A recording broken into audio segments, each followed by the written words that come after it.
Come, let's spend the next 3 hours together, informing and engaging each other and sharpening each other's perspectives on the key issues of the day. What's on my mind this morning? Well, a late night cabinet reshuffle. The late night cabinet reshuffles are back. Well, maybe not so late night, sort of late night, not so late night. A mini cabinet reshuffle announced by President Cyril Ramaphosa last night, just before 8 p.m. Not a wave of changes he's introducing, but perhaps a ripple of changes. Straight swap of roles for Thulasizwe Simelane, moving from justice and constitutional development to human settlements, and Mamoloko Gubai moving from human settlements to head up the justice and constitutional development department ministry. Him to give an explanation, but his decisions need to be rational, of course. But in the context, you'd think that more needs to be said, right? You think that more needs to be said by the president behind the statement. It's been at least 3 months since the allegations that Thulasizwe Simelane improperly benefited to the tune of some 575,000 rand from a VBS bank broker who facilitated unlawful investments by the municipality that she headed up at the time, the Polokwane municipality, into the now defunct VBS Mutual Bank. She says it was a loan, but questions have lingered even after that explanation. And she gave an explanation to the president in September. And we are all for the president, quote unquote, applying his mind and not making rash decisions. As I said, his decisions need to be rational and stand up to scrutiny. And you know, we are all for him applying his mind. But 3 months, 3 months. What did Thulasizwe Simelane tell him in that explanation of hers, you know, that can take 3 months for him to process and think about and make decisions about? Or can we read from the reshuffling, the shuffling of decks, and not an outright dismissal of the now former Minister of Justice, and that not being a dismissal? Can we read that the president is satisfied with the explanation and is happy for her to continue serving in the national executive, but not perhaps in the portfolio of justice? Can we read that? And how quickly did this cabinet reshuffle, these changes, come in terms of the time that it has taken? You remember, you know, I would say it's not Des van Rooyen weekend special, Blitzvennig, you know, type of changes that, you know, rapidly it happened. But as far as cabinet changes go, you tend to have them, the appointments being steady over a period of time. This was certainly quite quick. It came in quite quick, this change that the president has introduced. The president, remember, announced the first GNU cabinet in June this year, and we are now in early December, and already he's rung the changes.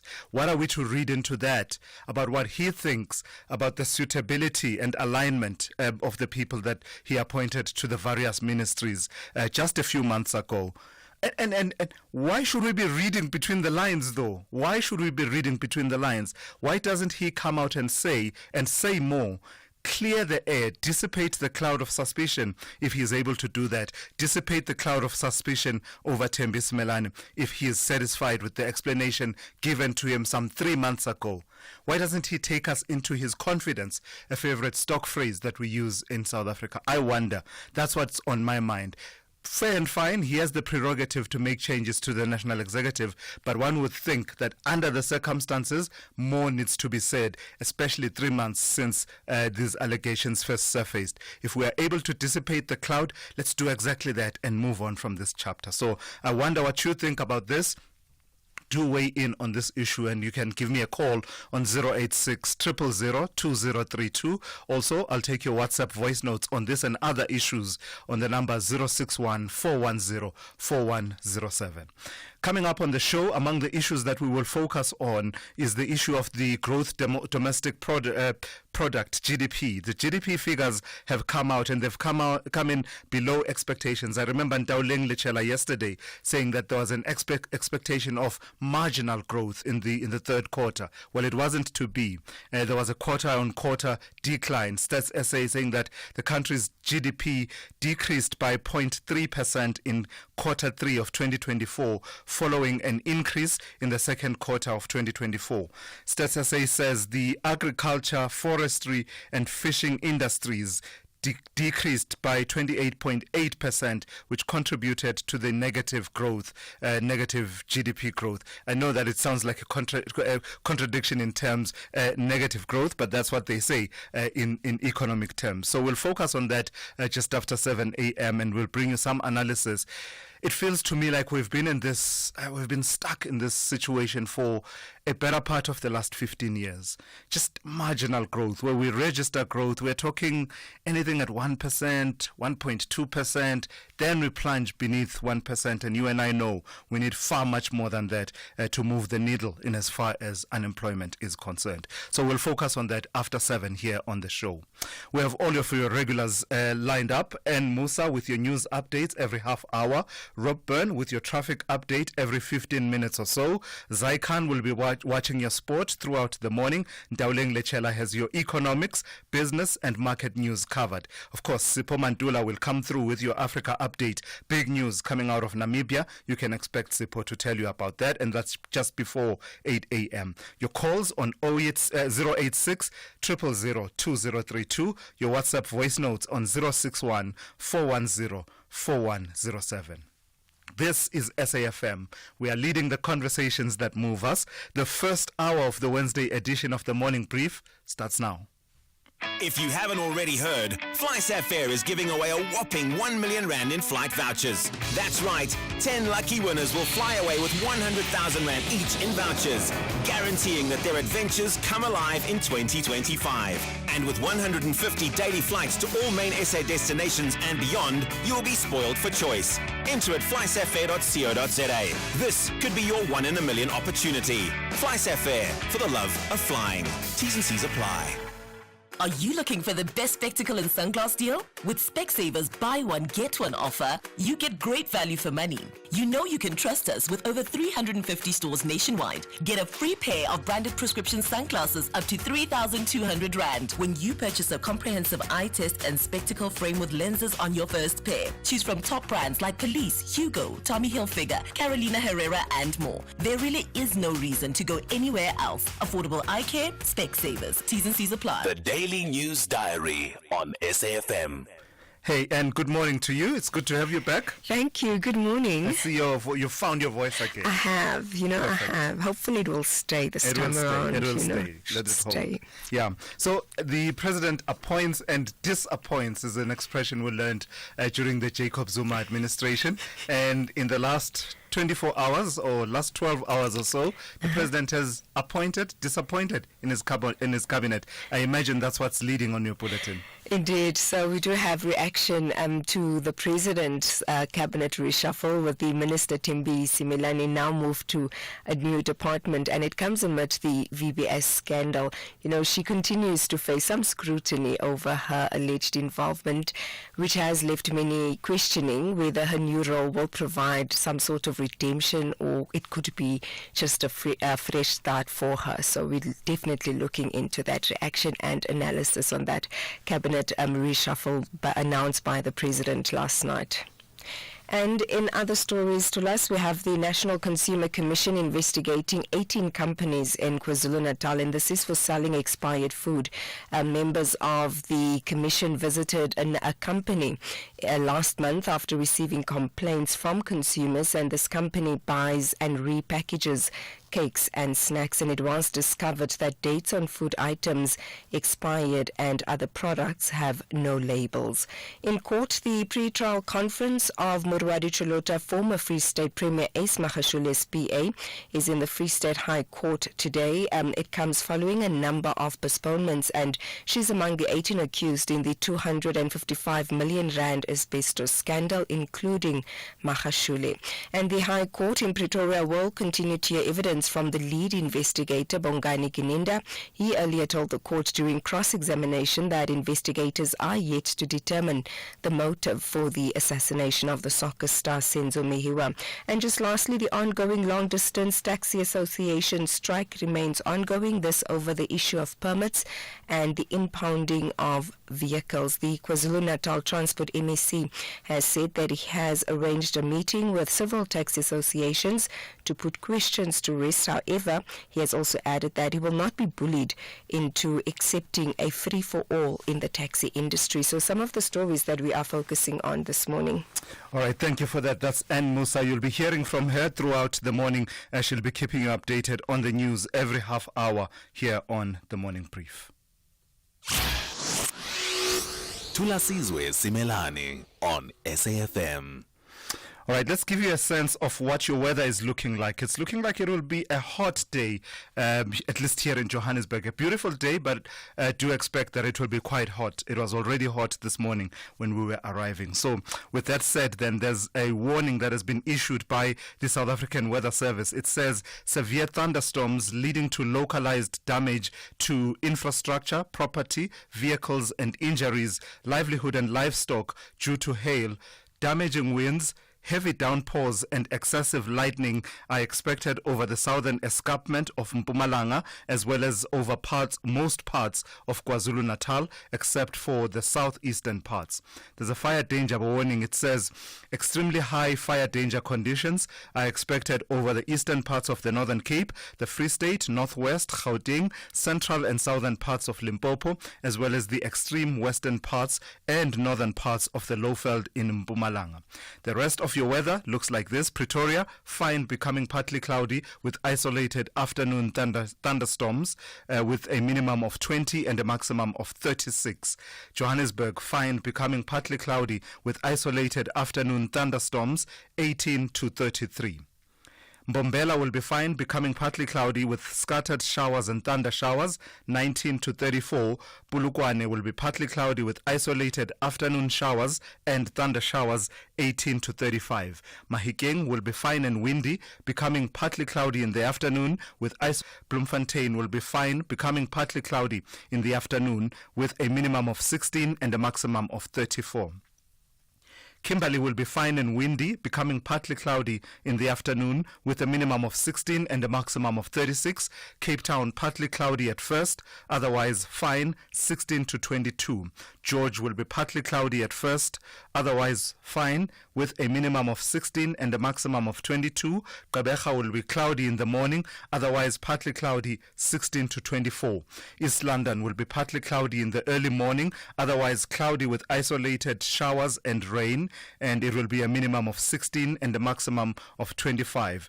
Durban will be partly cloudy to cloudy with isolated showers and rain, 21 to 27. Richards Bay will be partly cloudy to cloudy with scattered showers and thunder showers with a minimum of 21 and a maximum of 28. And finally, Pietermaritzburg will see morning fog, otherwise it will be partly cloudy to cloudy with scattered showers and thunder showers, 16 to 24. So why should I use We Buy Cars if I want to sell my vehicle? Because We Buy Cars buys cars. But will I get the right price? Of course. We Buy Cars buys thousands of vehicles and knows exactly what every vehicle is worth. Their buyers deliver exceptional service and pay you immediately. And how do I know what they'll pay for my vehicle? It's easy. Visit webuycars.co.za or use the We Buy Cars app. Follow the simple steps and voila, you'll know your car's value in no time. We Buy Cars. Quick, easy, the best. Worldview Update, bringing you closer to international or global news. All right, at 21 minutes after 6, let's bring you this story. The South Korean President Yoon Suk-yeol declared martial law and then shortly lifted it after contestation yesterday. During his first announcement, Yeol accused the country's main opposition party of sympathizing with North Korea and of anti-state activities.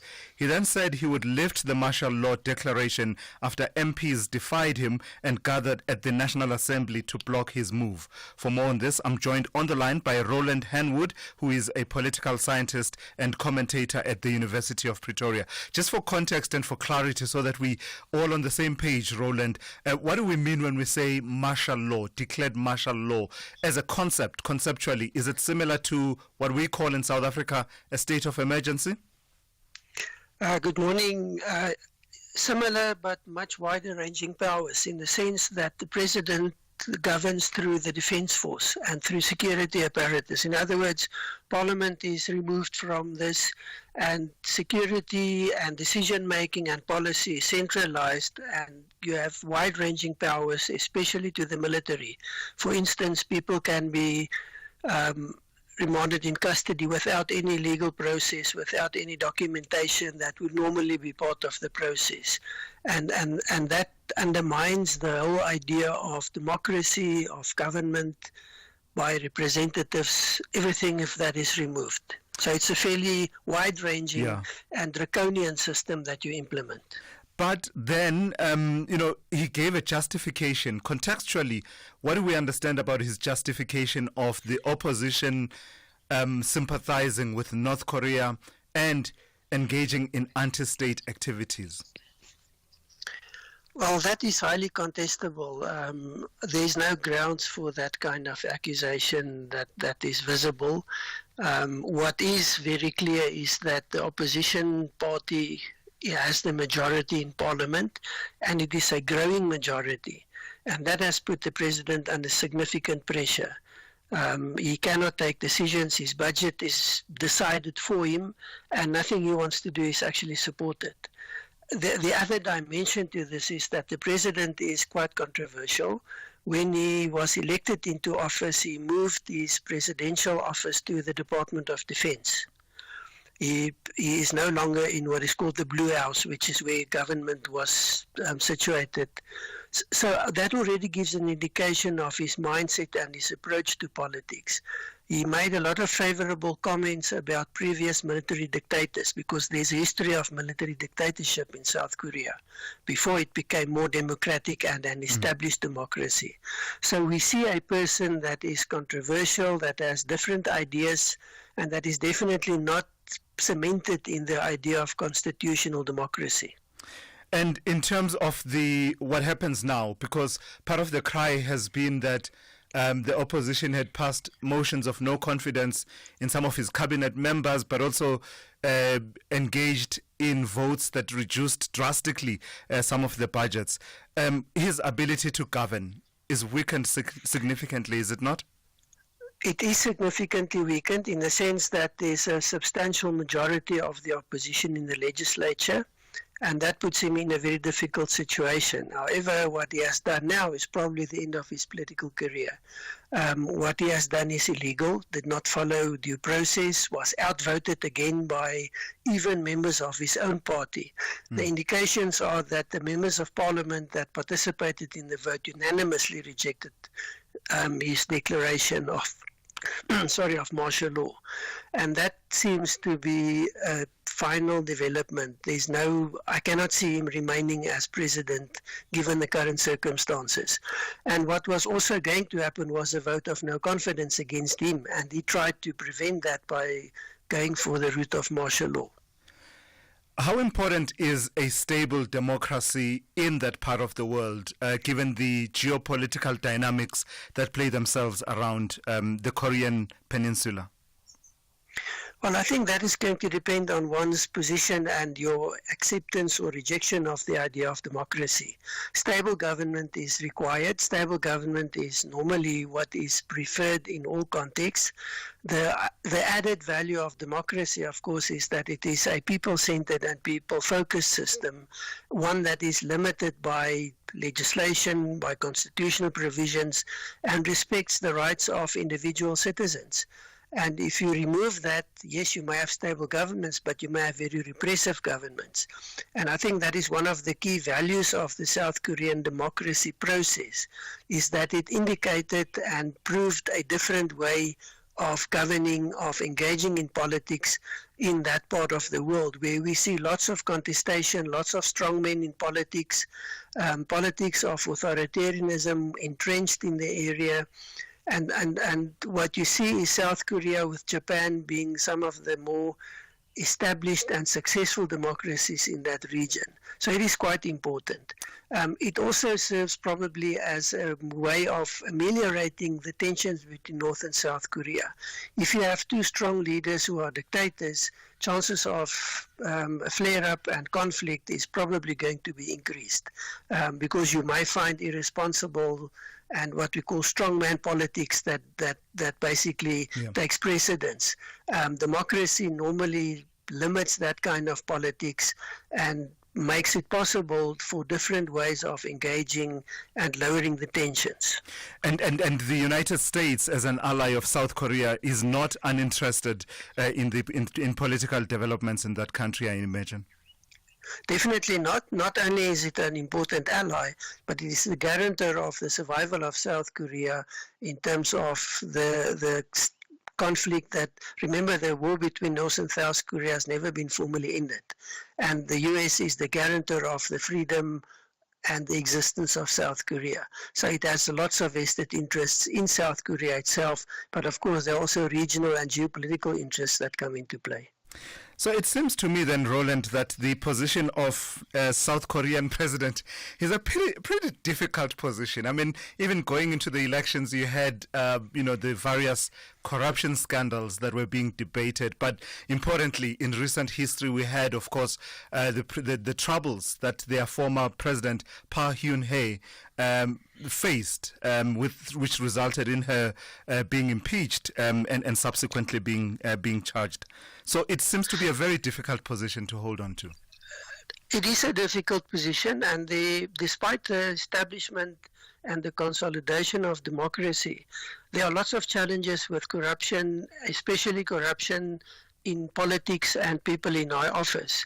The interesting thing is that the current president was the prosecutor, and that actually led to the investigations and later on a guilty verdict and imprisonment of a previous president. In his election campaign, however, he came out and said he would pardon the two former presidents that are in jail for corruption.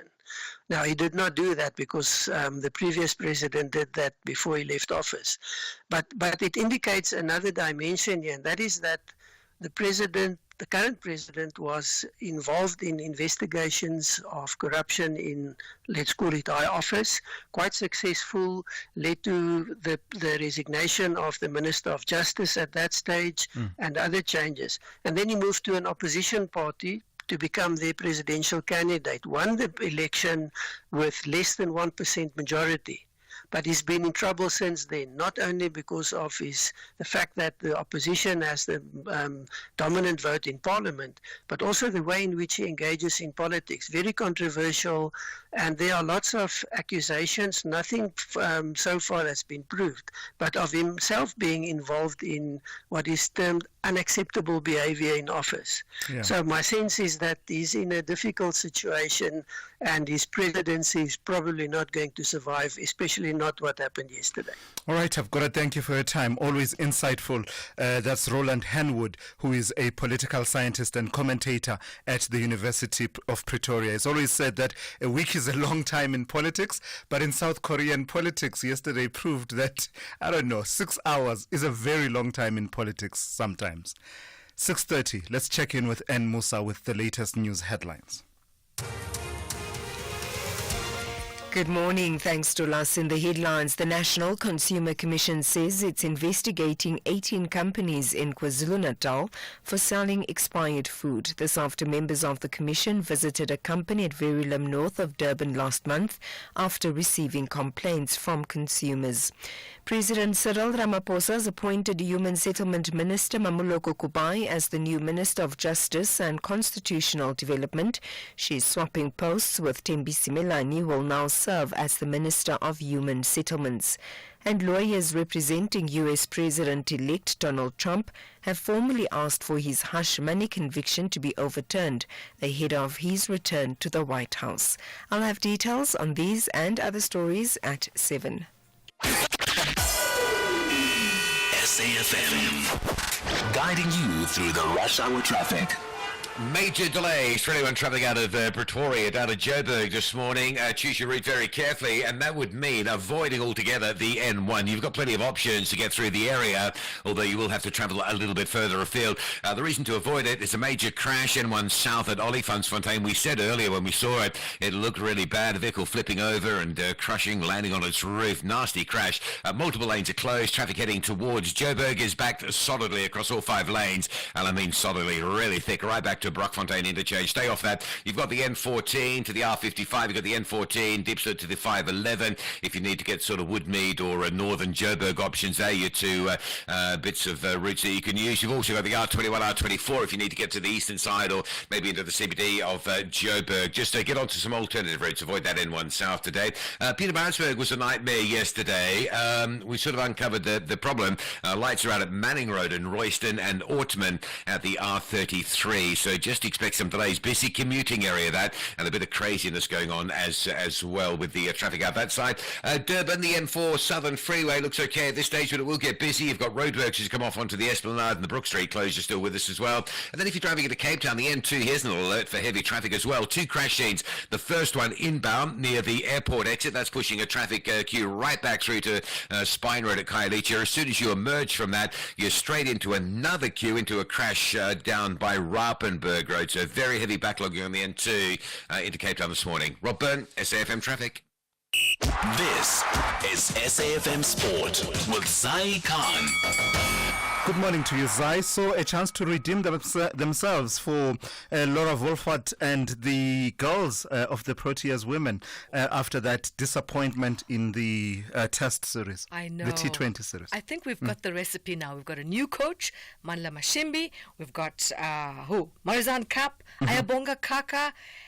I don't think this is a recipe England's going to enjoy today in this T20 series that happened. Now we've got the ODI and we've got some new leadership. This is a very crucial match taking place today, the first ODI starting in Kimberley. There's ICC Women's Championship points at stake, and we are eager to climb from 4th position and secure a World Cup spot. Players like Marizanne Kapp, Ayabonga Kaka, they are back in the squad, bringing that much-needed experience. And then the new Proteas women's coach, Manla Mashimbi, says he wants to bring the winning spirit.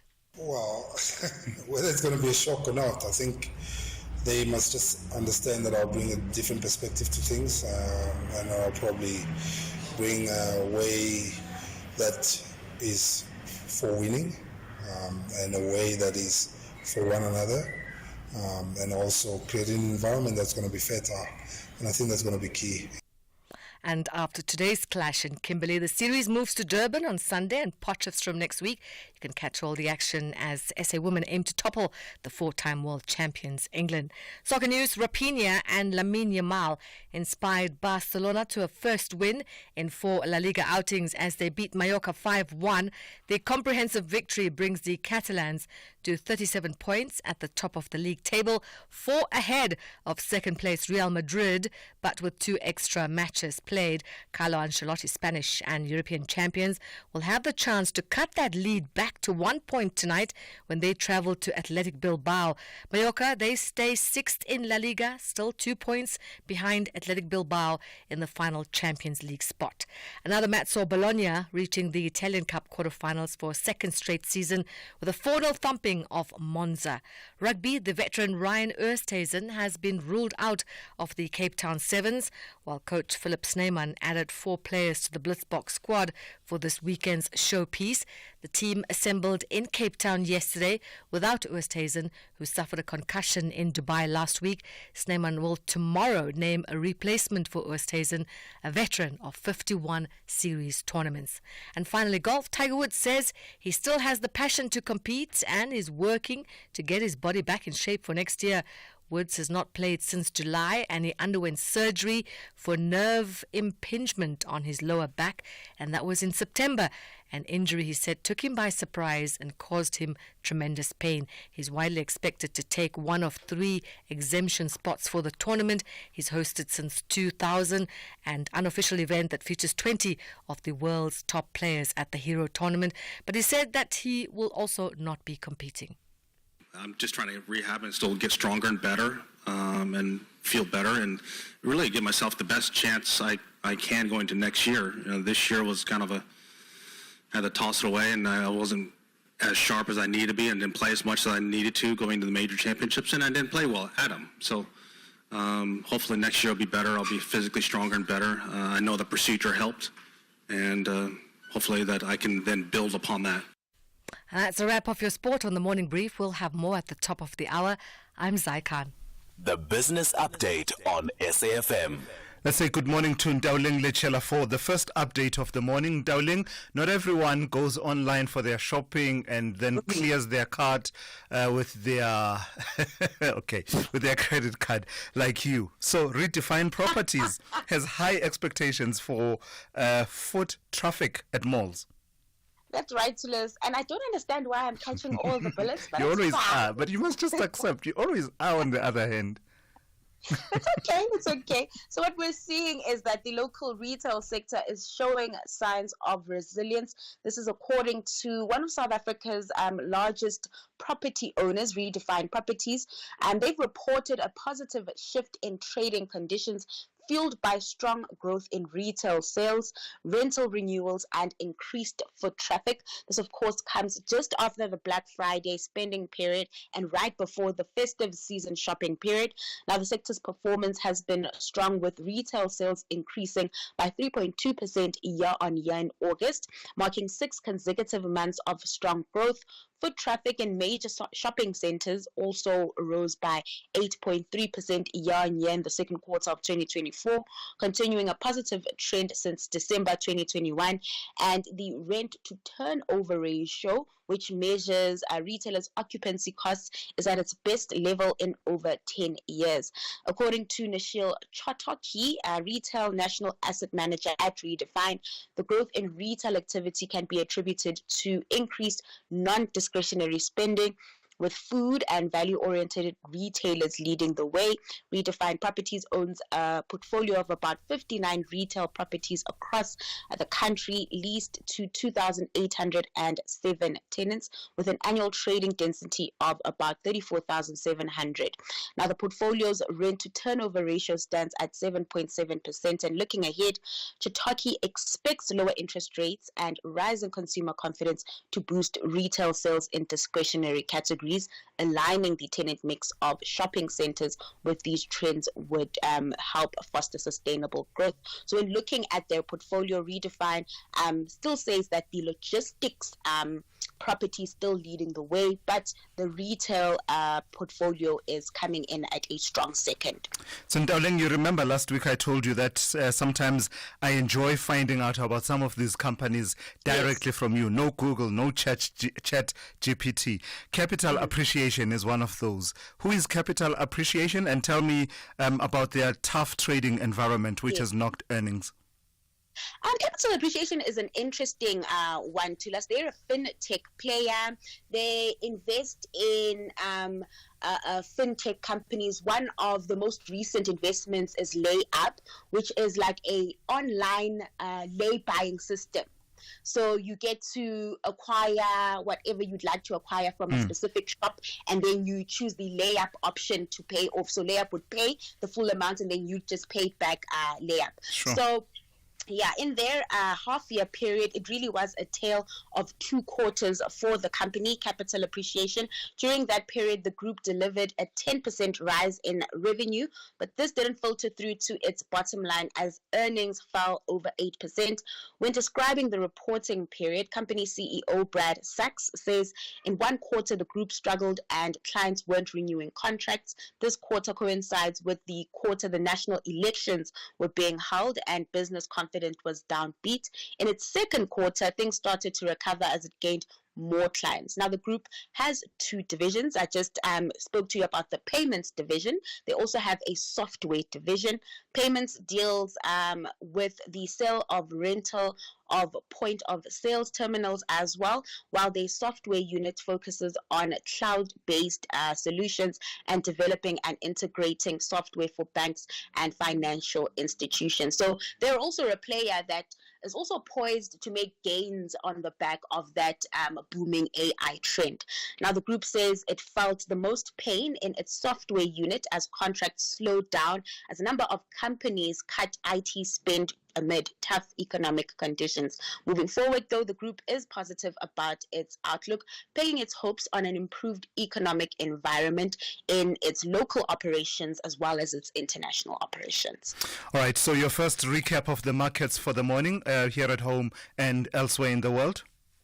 So looking at yesterday's close, U.S. markets ending mostly in the green. Markets, however, trading sideways ahead of Friday's jobs report. The report may provide insight into what the Fed might do come December 18th. Coming back home, trade still upbeat. The JSE closing 0.1% higher, and this despite the downbeat GDP print we got yesterday. The rand, in the meantime, really range-bound, trading between that 18.10 and 18.20 level against the dollar. This, of course, as dollar strength continues to dampen sentiment around emerging market currencies. And then over in Asia, markets trading mostly in the red, reversing the past 2 days' gains. Traders there reacting to the political turmoil taking place in South Korea, a deepening budget crisis in France, and faltering economic growth in China.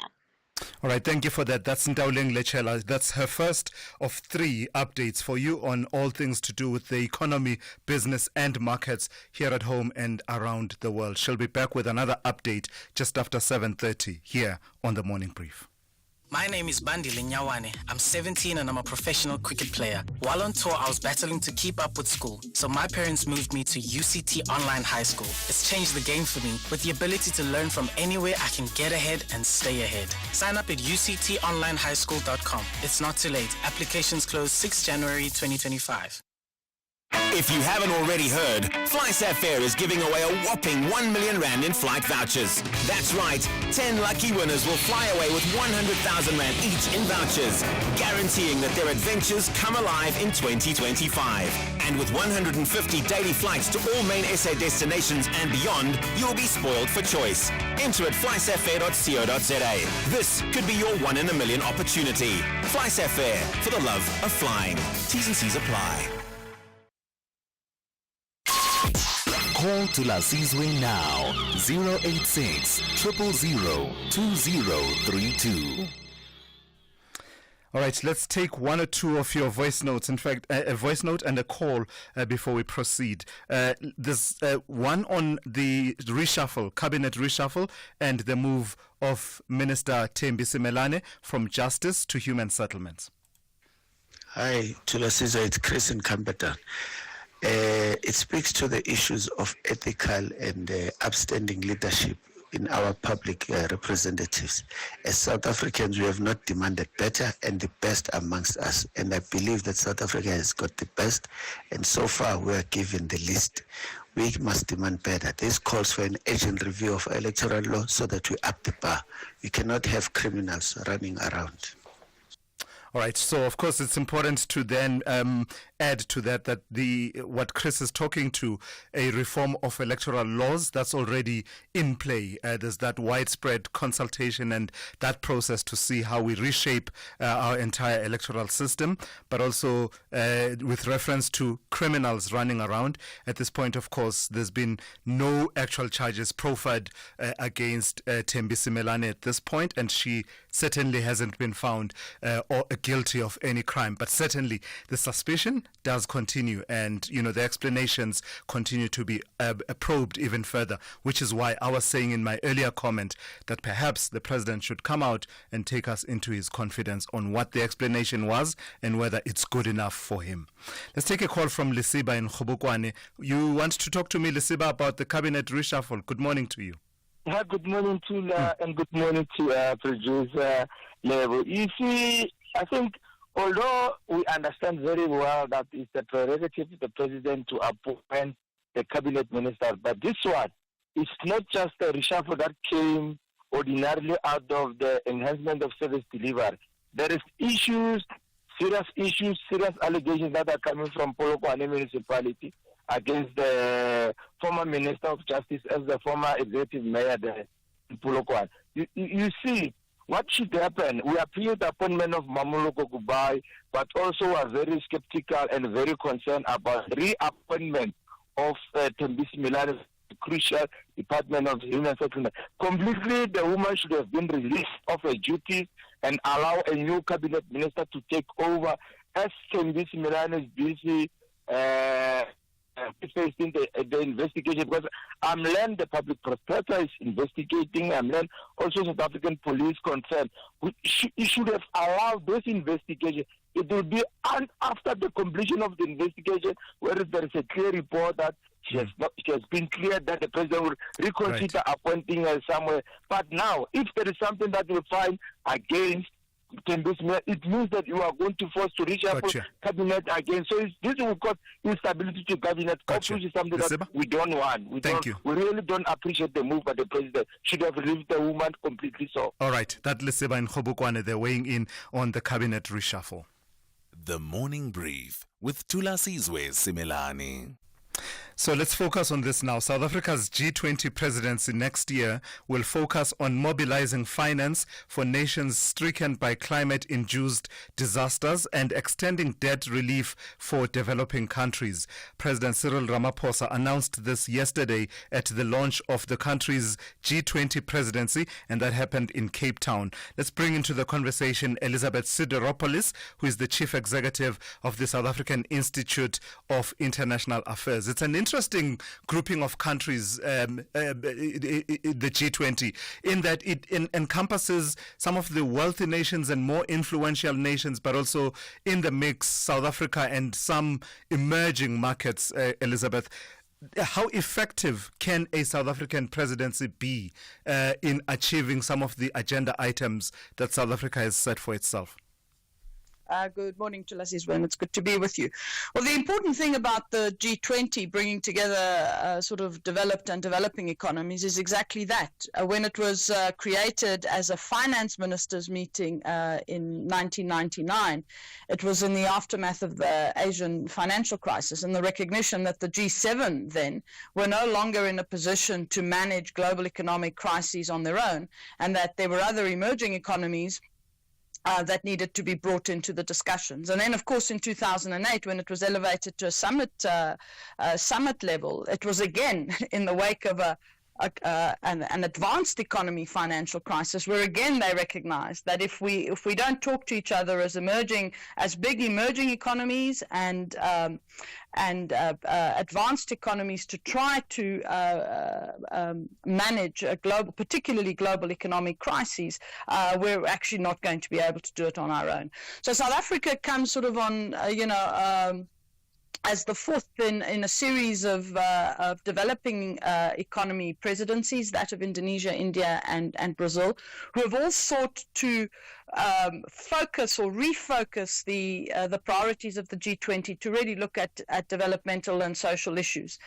So yes, it is about a global economic stability, but that economic stability can only come if we're actually really addressing the key underlying problems of development and inequality and so on. So South Africa builds on, and that's the intention really, is to build on what Brazil and India and Indonesia before has done. They've obviously identified a number of priorities that are very important for South Africa and for the continent, and more broadly, of course, for the developing world. The challenges in sort of getting an outcome, of course, that shows progress is, in the first instance, I think, really to be able to build consensus among the group, because, as you said, it's a diverse group, and this has been compounded, of course, by the growing geopolitical rifts that have emerged, and which will probably intensify over the course of the next year with an incoming Trump administration. But we've also seen Argentina has sort of taken a less compromising or cooperative stance in the G20. Yeah, that's exactly where I wanted to go. Multilateralism, as we understand it, I don't know, South Africa favors it and wants a return and strengthening of the institutions of global governance. But with the return of the return to the White House of Donald Trump, there's been talk already about whether or not he will attend the G20 in South Africa next year. The president says he's invited him even for a state visit and that he expects him to come through. How much of a disruptive effect in the conversation around things such as disaster resilience, as well as the talk that's about the just energy transition, knowing what we know about Donald Trump, how much of a disruptive effect will his return be in the conversation in the G20? Well, I mean, from past experience, we know that he can be quite disruptive. I think we were reminded again with Angela Merkel's release of her memoirs that in 2017 the G20 ended up issuing a communique, particularly on climate, that was 19 minus the US. I think the point. I think the important consideration here is that, and when we talk about multilateralism, because you're quite right, multilateralism is in crisis. It's in crisis because the institutions no longer sort of reflect the challenges of the day, and it's also in crisis because of rising populism and nationalism. I think the challenge we face is to make the point that actually greater cooperation, which is ultimately what multilateralism is about, is also good for nationalism. That in other words, if you're wanting to make sure that your country is great and that your national interests are defended, often you find, because we have so many transnational challenges, that you're actually going to have to cooperate. Now, more specifically on sort of a Trump presidency, we know that the interests are about preserving so they are transactional. It's about really advancing particular interests within the US. And the case to make there is, how do we articulate fighting a disaster or putting in money and investing into energy transitions in a way that speaks to those priorities? I mean, there is good business sense to be made in both of those cases. Elizabeth Sideropoulos, thank you so much for your time once again. She's the Chief Executive of the South African Institute of International Affairs. SAFM, guiding you through the rush hour traffic. Heavy backlogs through Midrand this morning. It's a crash that we've been detailing, a very serious collision down by Olifantsfontein Road. Exit, multiple lanes are closed there.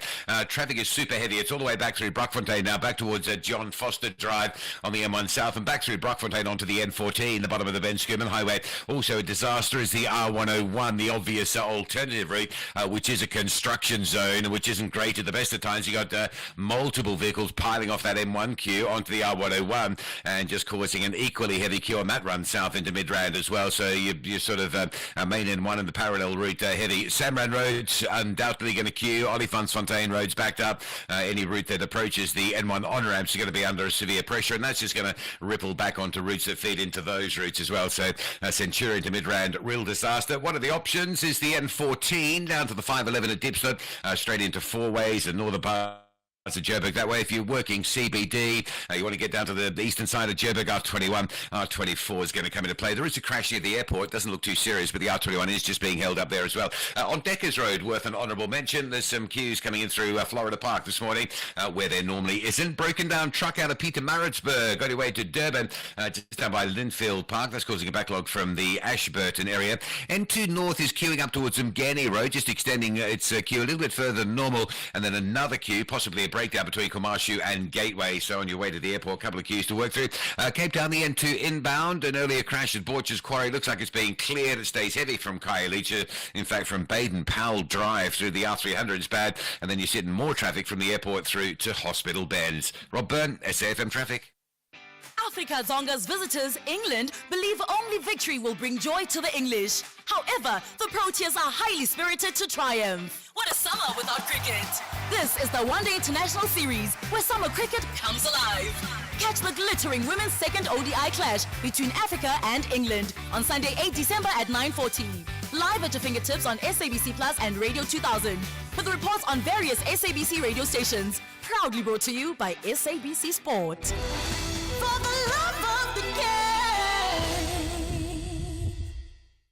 If you haven't already heard, FlySat Fair is giving away a whopping 1 million rand in flight vouchers. That's right, 10 lucky winners will fly away with 100,000 rand each in vouchers, guaranteeing that their adventures come alive in 2025. And with 150 daily flights to all main SA destinations and beyond, you'll be spoiled for choice. Enter at flysatfair.co.za. This could be your 1 in a million opportunity. FlySat Fair, for the love of flying. T's and C's apply.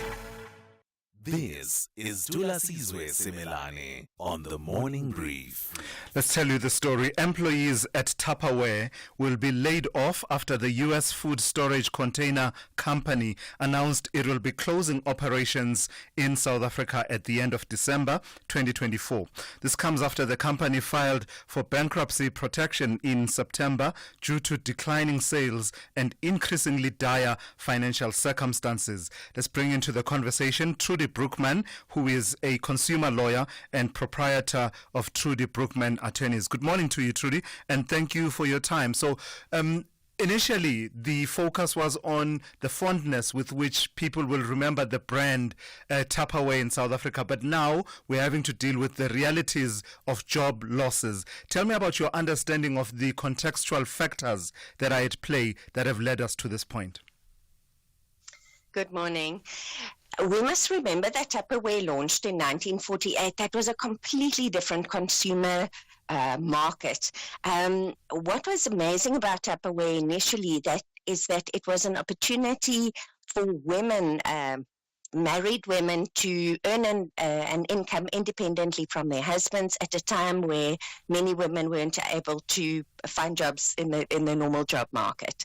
So that was an amazing phenomena, and the concept of Tupperware parties, where one would buy these Tupperware products at a premium, was really a mentality of you had to keep up with the Joneses. So you sit there at the party and all the other women are buying, so you're also buying, despite the fact that maybe Tupperware is quite a little bit more expensive than an all plastic container.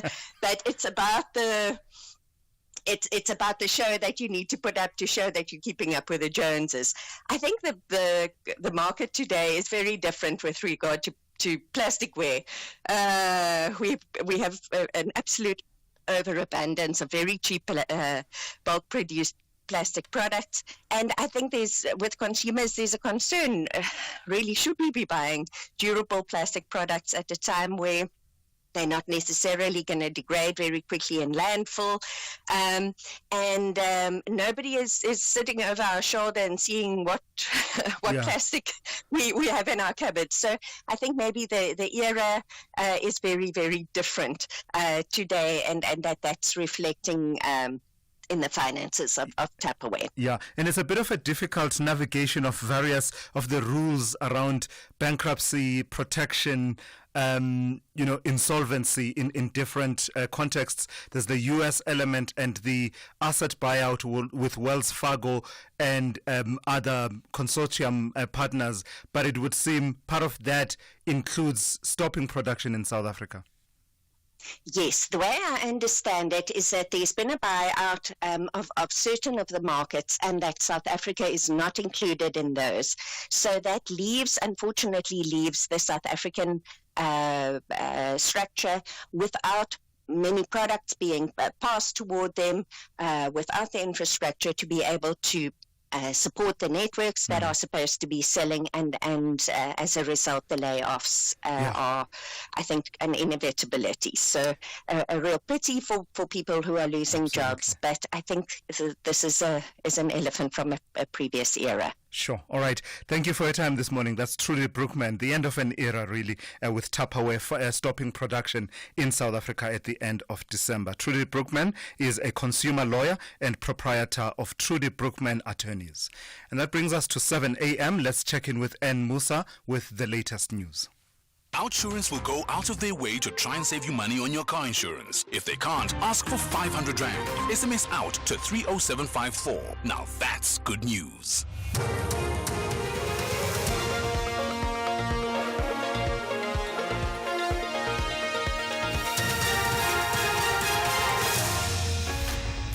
In our top stories, 18 KZN companies probed over expired food sales, and Magashula's former PA in court for pre-trial hearing. Good morning. The National Consumer Commission says it's investigating 18 companies in KwaZulu-Natal for selling expired food. This after members of the Commission visited a company at Verulam north of Durban last month after receiving complaints from consumers. The company buys and repackages cakes and snacks. It was discovered that dates on food items had expired and other products had no labels. The National Consumer Commission spokesperson Pethu Ntapa. Today, we were here last month to inspect or conduct market monitoring, and of course, we were not happy with what we saw. Our law then says we need to now have an investigation or a directive to say we are investigating a supplier.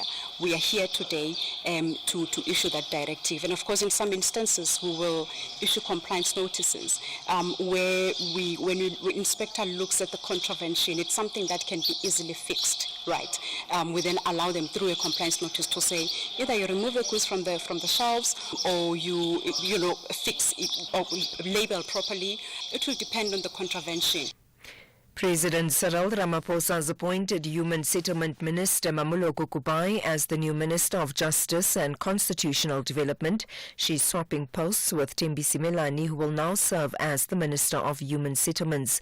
Ramaphosa has also appointed Phumzile Mngqina as the Deputy Minister of Mineral and Petroleum Resources, while Judith Nemadzinga Shabalala appointed the Deputy Minister of Employment and Labour. The presidency spokesperson Vincent Magwenya.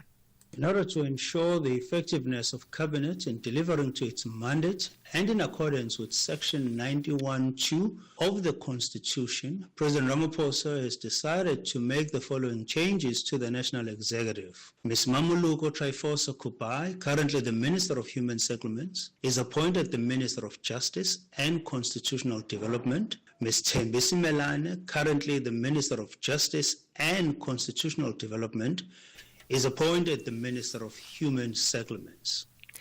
Former Free State Premier Ace Magashule's former personal assistant Muruari Cholota is expected to appear at the Free State High Court in Bloemfontein today for a pre-trial hearing following numerous postponements. She's among 18 accused in the 255 million rand asbestos scandal, including Magashule. Rifilwe Makwe reports.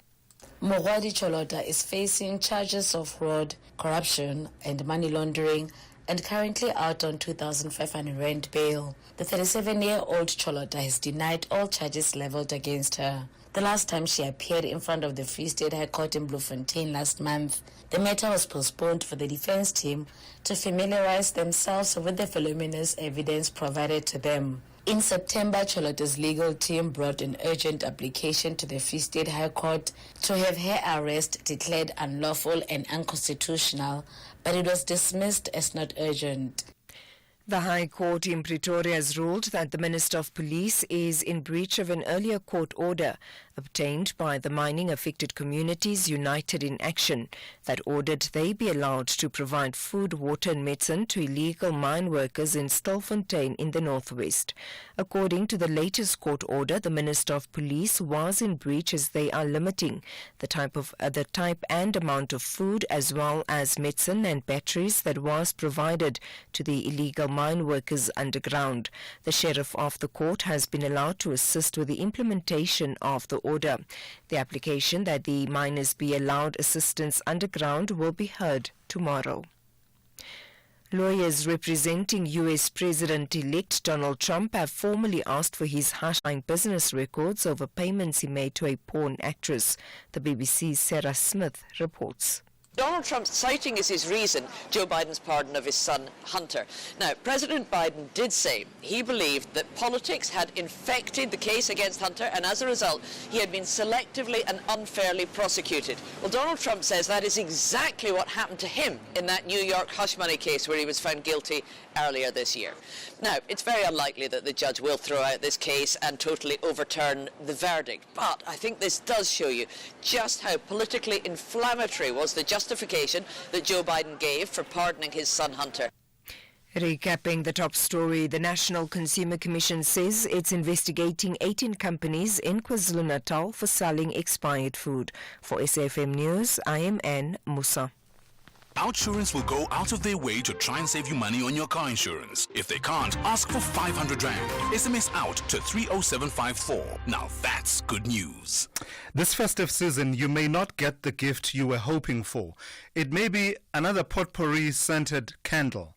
Don't despair. OutSurance has a gift you'll definitely love. Get a quote, and if OutSurance can't beat your car insurance premium, ask them for 500 Rand cash. And make that 1,500 Rand cash if you've been claim-free and with the same insurer for 3 years. SMS out to 30754. That's out to 30754. With OutSurance, you always get something out. A licensed insurer and FSP. T's and C's online. SAFM, guiding you through the rush hour traffic. No change from mid-Rand, apart from the fact that the situation is just deteriorating and spreading out. It's a big crash on the M1 South at Olifantsfontein this morning. Multiple lanes are closed. Traffic is dreadful from Brockfontein interchange, and then all the sort of approach roads from Old Joburg Road, Brockfontein Road, Samrand, Olifantsfontein, all of those to get into the highway are heavy, and all the routes that feed into those approach roads are heavy as well. Also straight down the middle there, avoiding the N1 queue, is the R101, which is a disaster from Centurion through the myriad of construction all the way down to sort of Olifantsfontein, down to the old Teasers location. So just major alerts if you're driving through the mid-Rand area this morning. Give yourself plenty of time, or just stay well away from the N1 and its approaches. The R55 taking noticeably bigger volumes through Thatchfield down towards Kyalami.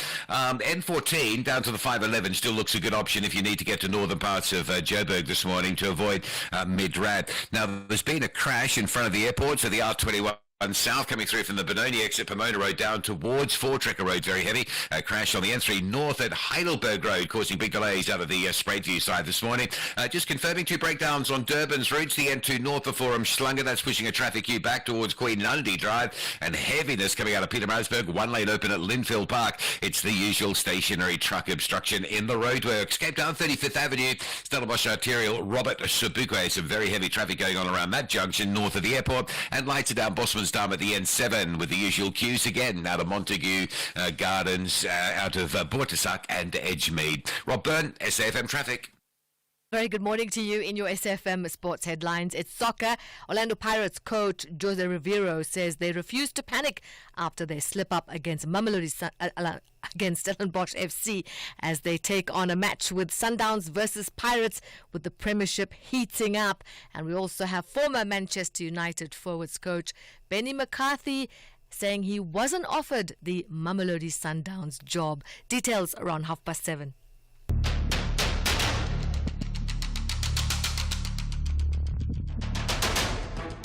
The Morning Brief with Thulasizwe Simelane.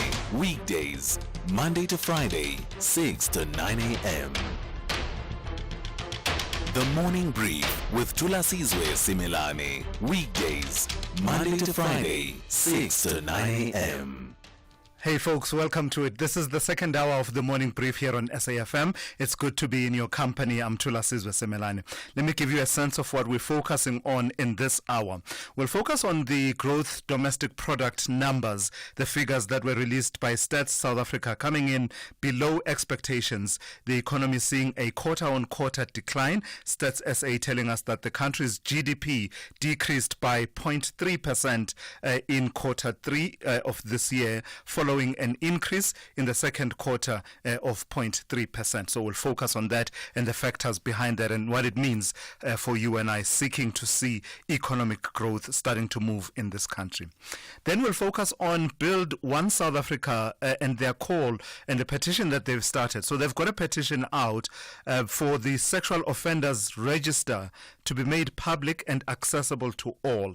The party's leadership says that access to the register is inhibited by the current protocol that requires applicants to pay a fee and have a waiting period before they can have access to that register that keeps names of people who've been convicted of sexual offenses. So we'll talk to the BOSA's deputy leader, Nobuntu Hlazo Webster, about that in the next few minutes. And then a bit later on in this hour, we'll tell you about the report by KwaZulu-Natal police, who are telling us that they've arrested some 235 rape suspects in the province in just 1 month. We'll give you a sense of what all of that means in the context of the fight against crime, not only in that province but nationally. But through it all, I'm keen to hear from you on these and other stories. Give me a call. The number to dial is 086 000 2032.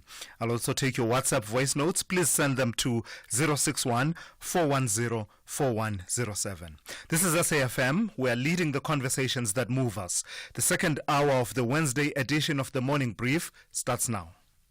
If you haven't already heard, FlySafair is giving away a whopping 1 million rand in flight vouchers. That's right, 10 lucky winners will fly away with 100,000 rand each in vouchers, guaranteeing that their adventures come alive in 2025. And with 150 daily flights to all main SA destinations and beyond, you'll be spoiled for choice. Enter at flysafair.co.za. This could be your 1 in a million opportunity. FlySafair, for the love of flying.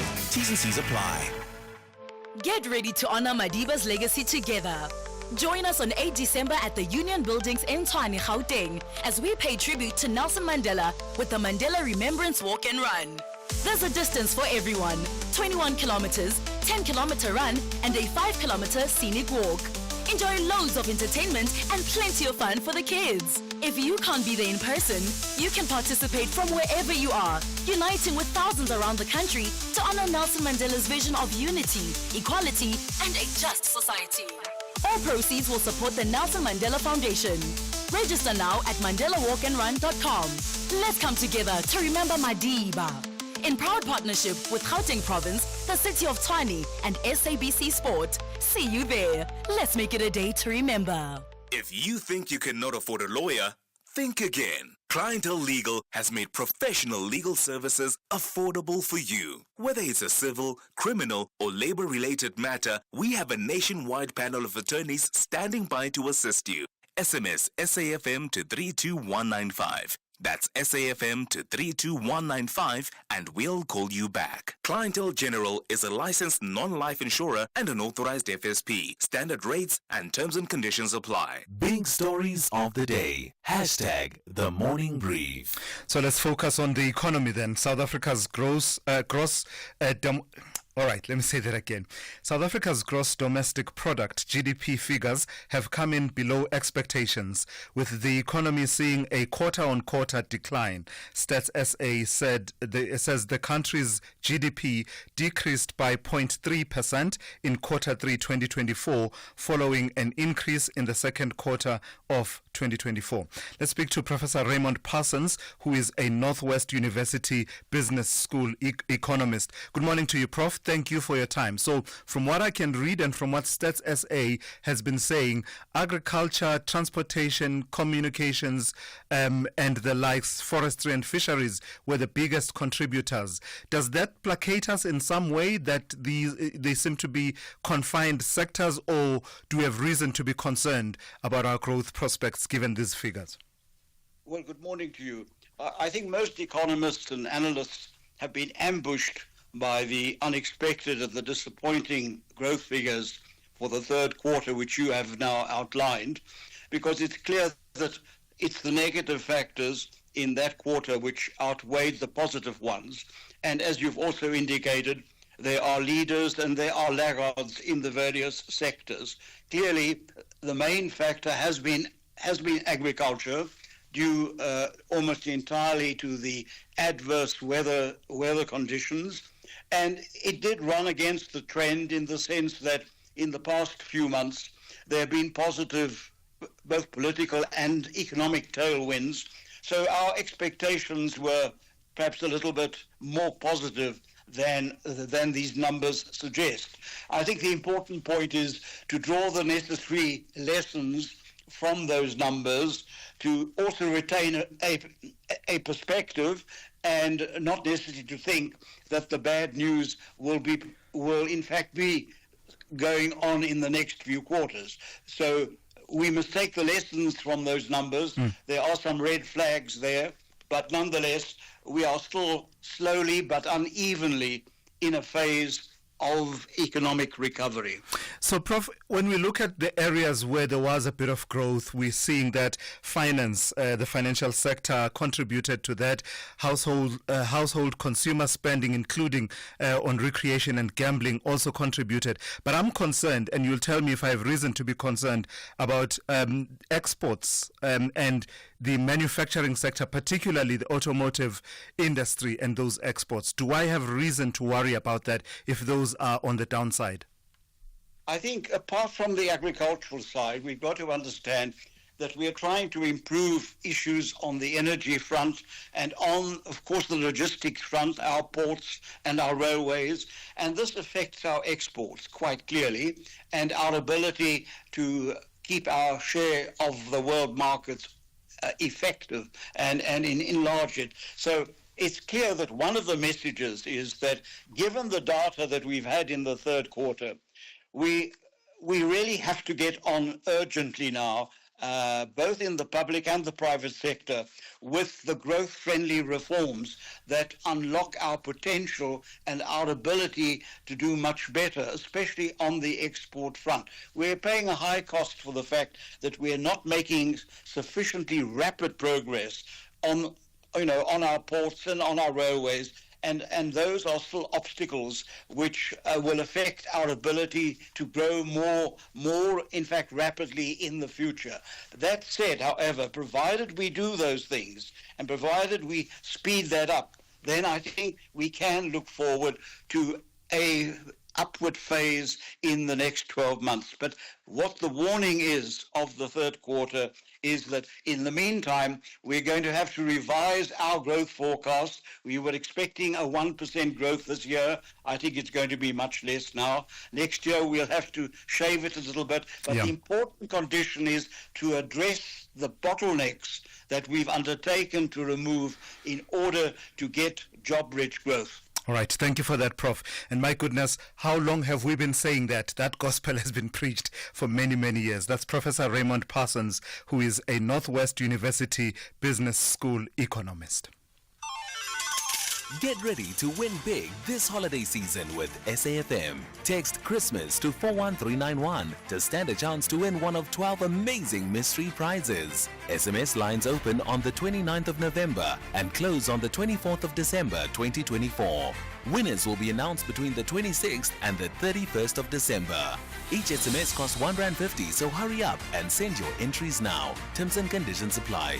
Get into the festive spirit and win big with SAFM this Christmas.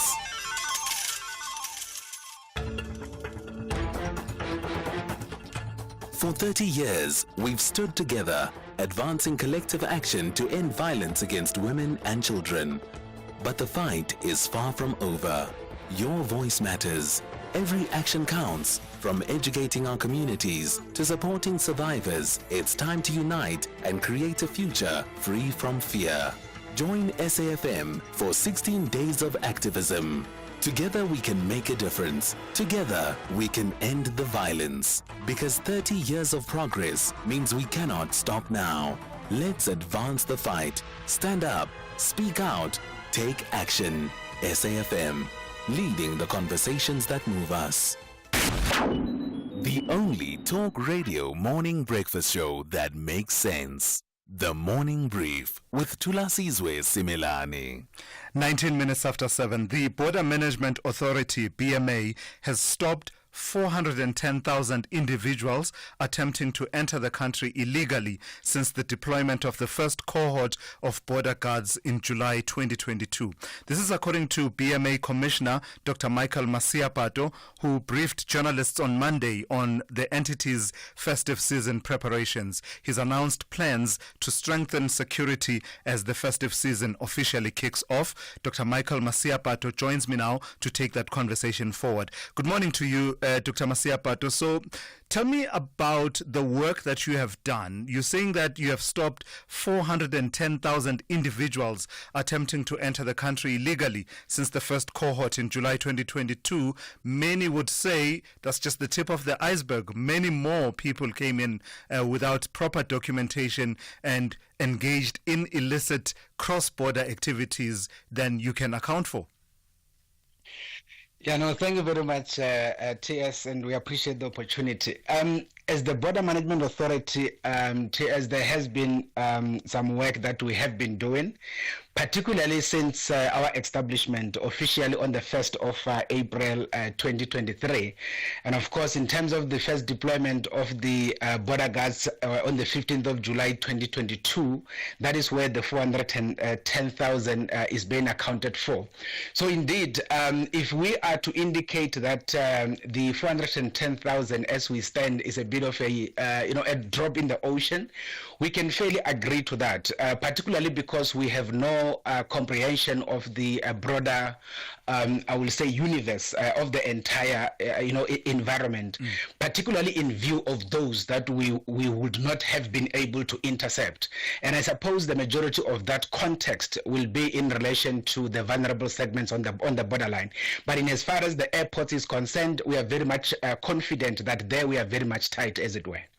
And I would suggest to you, Dr. Masiapato, that part of what's undercutting your efforts is some of the corruption involving some of your officials, facilitating some of these illicit activities and assisting people whose papers are sometimes not in order and who sometimes you don't know what they are carrying into the country. What would you say to that suggestion? Yeah, you see, TS, on that particular aspect, we cannot, as the Border Management Authority, want to be denying that fact. But what we are doing as an organization, firstly, is to be making sure that all of the officials that had been integrated into the Border Management Authority go through a very intensive, I will say, vetting process as provided for in Section 13 of the BMA Act. That particular process is underway. But secondly, we are also intending to be implementing a lifestyle audit as we go forward. Now, what have we done up to this point? Just in the past 6 months, TS, as part of the cleaning activities, if you check the statement, we do indicate that as we speak, we have around 3 officials that are on precautionary suspension. We are indicating that around 7 officials, particularly immigration officials, had actually been fired, and we have 43 as we speak that are undergoing different levels of disciplinary activities. So as we speak, as the BMA leadership in particular, we have adopted a zero tolerance in as far as corruption is concerned. There are a lot of other initiatives, TS. For instance, we had created a partnership with the Special Investigating Unit through the establishment of Border Management and Immigration Forum, of which the intention is to proactively start dealing with these particular issues of corruption in terms of our officials. And then the last one that I can reference at TS is the partnership that we have with the Department of Correctional Services, where we bring in people that used to work in the environment that are currently serving time in prisons to come through and talk to our officials and tell them how bad it is for them to be involved in this kind of activities. All these are proactive interventions we are doing to be able to deal with these issues. Lastly, then, tell me about your preparations for the festive season. Usually there's focus on your Beitbridge border post as one of the busier ones, and Libombo. Tell me about your preparations to cope, particularly given the situation in Mozambique. Yeah, so firstly, Thulas, in terms of the preparations, what we have done this time was to intensify our planning in as much as corridor management is concerned, because we know that once you fail to do proper corridor management, it then generates a lot of chaos in the environment. And that is why this time we have a cross-border road transport agency that will deploy officials on the corridor. We have the Road Traffic Management Corporation that will be intentional in the deployment of the traffic officials, including the local traffic officers that will actually be on the ground on the corridor, exactly particularly on these 2, N1 into Beitbridge, N4 into Libombo. Now, inside the port, there we don't have much issues because we are able to create additional processing points inside the port, separate, individuals, small vehicles, taxis, buses, and the trucks. So on that basis, we are very much confident that our plan is very much grounded. But in terms of Libombo, as you say, TS, it is our biggest headache. And the reason why it is the biggest biggest headache is because we are not in control of the activities in Mozambique. I mean, a typical example, we've been informed that they will be reactivating their protest from today, the 4th of December, and they say it will run for 7 days. So at the end of the day, we are fairly dependent on what our colleagues on the Mozambican side tell us. When they block the corridor, unfortunately, we have to stop the processing. When they open it, we are able to continue the processing. But that is exactly how we are dealing with the situation, but we are doing our best, as it were, Thulas. Yeah. All right, thank you for that. That's Dr. Michael Masia Pato, who is the Border Management Authority Commissioner. Thulasizwe Simelane on SAFM. So let's turn to this now. Build One South Africa, BOSA, has started a petition for the Sexual Offenders Register to be made public and accessible to all. The party's leadership says that access to the register is inhibited by the current protocol that requires applicants to pay a fee of 150 Rand and have a waiting period. Let's bring into the conversation Nobuntu Hlazo Webster, who is the deputy leader of BOSA. Good morning to you, and thank you for your time. What would making this National Sexual Offenders Register open to the public at large, what would it serve in the context of our fight against gender-based violence as well as sexual offences? Good morning, and thank you so much for having us. You're right, absolutely. Currently, in order to access that register, there is a fee that has to be paid, and there's a number of other restrictive processes that take place. First of all, only authorized institutions, certain employers and institutions that work with vulnerable populations have access. Currently, to access it, there's an application process and various other processes that take place, which makes it very, very limited. But you have offenders, you have repeat offenses in this country that are higher than many parts in the world. 9 out of 10 of those who are prosecuted are actually repeat offenders. So we have what is called recidivism in this country, where we have offenders that repeat. And if you have a register that is open to the public, it could reduce the number of repeat offenses. So, for example, somebody has children, and if I were to employ somebody in my home, I want to bring someone into my home to help in my home, I have no access, direct and easily accessible information as to whether this person has ever been convicted of a sexual offense. Whereas if I have that kind of information readily available at hand, I can protect my children better from such a person and from such risk and exposure. Yeah, so I mean, part of the pitfalls of not having it public, as you say, have been demonstrated in people who are listed being able to open such practices such as medical practices, as is reported in the area of George. But what about the counter argument that says there's also risk involved? If it's broadly available to the public, the risk of vigilantism then kicks in. Truth be told, first of all, we have to look at two things. This is ultimately about protecting those most vulnerable in our society, women and children in our society. That's the first that we have to look at. The second is to say that public records of court proceedings are available anyway. So if someone does become convicted in a court of law, that is information that is available to the public anyway. So it's not like you're saying make information available publicly, which isn't available. But that requires a bit more. That requires a bit more from a person in terms of research to find out that a specific person has been convicted and served time for sexual offenses and is listed, than just clicking on a link on a website and putting a name and coming back with a result, which is where I suspect the risk of vigilantism arises. Absolutely, that's true. It requires a bit more, but the principle remains. It is public information. And we're not saying make information that isn't public now public. It is public information. And ultimately, at the end of the day, we do need to look at more preventative measures when it comes to gender-based violence.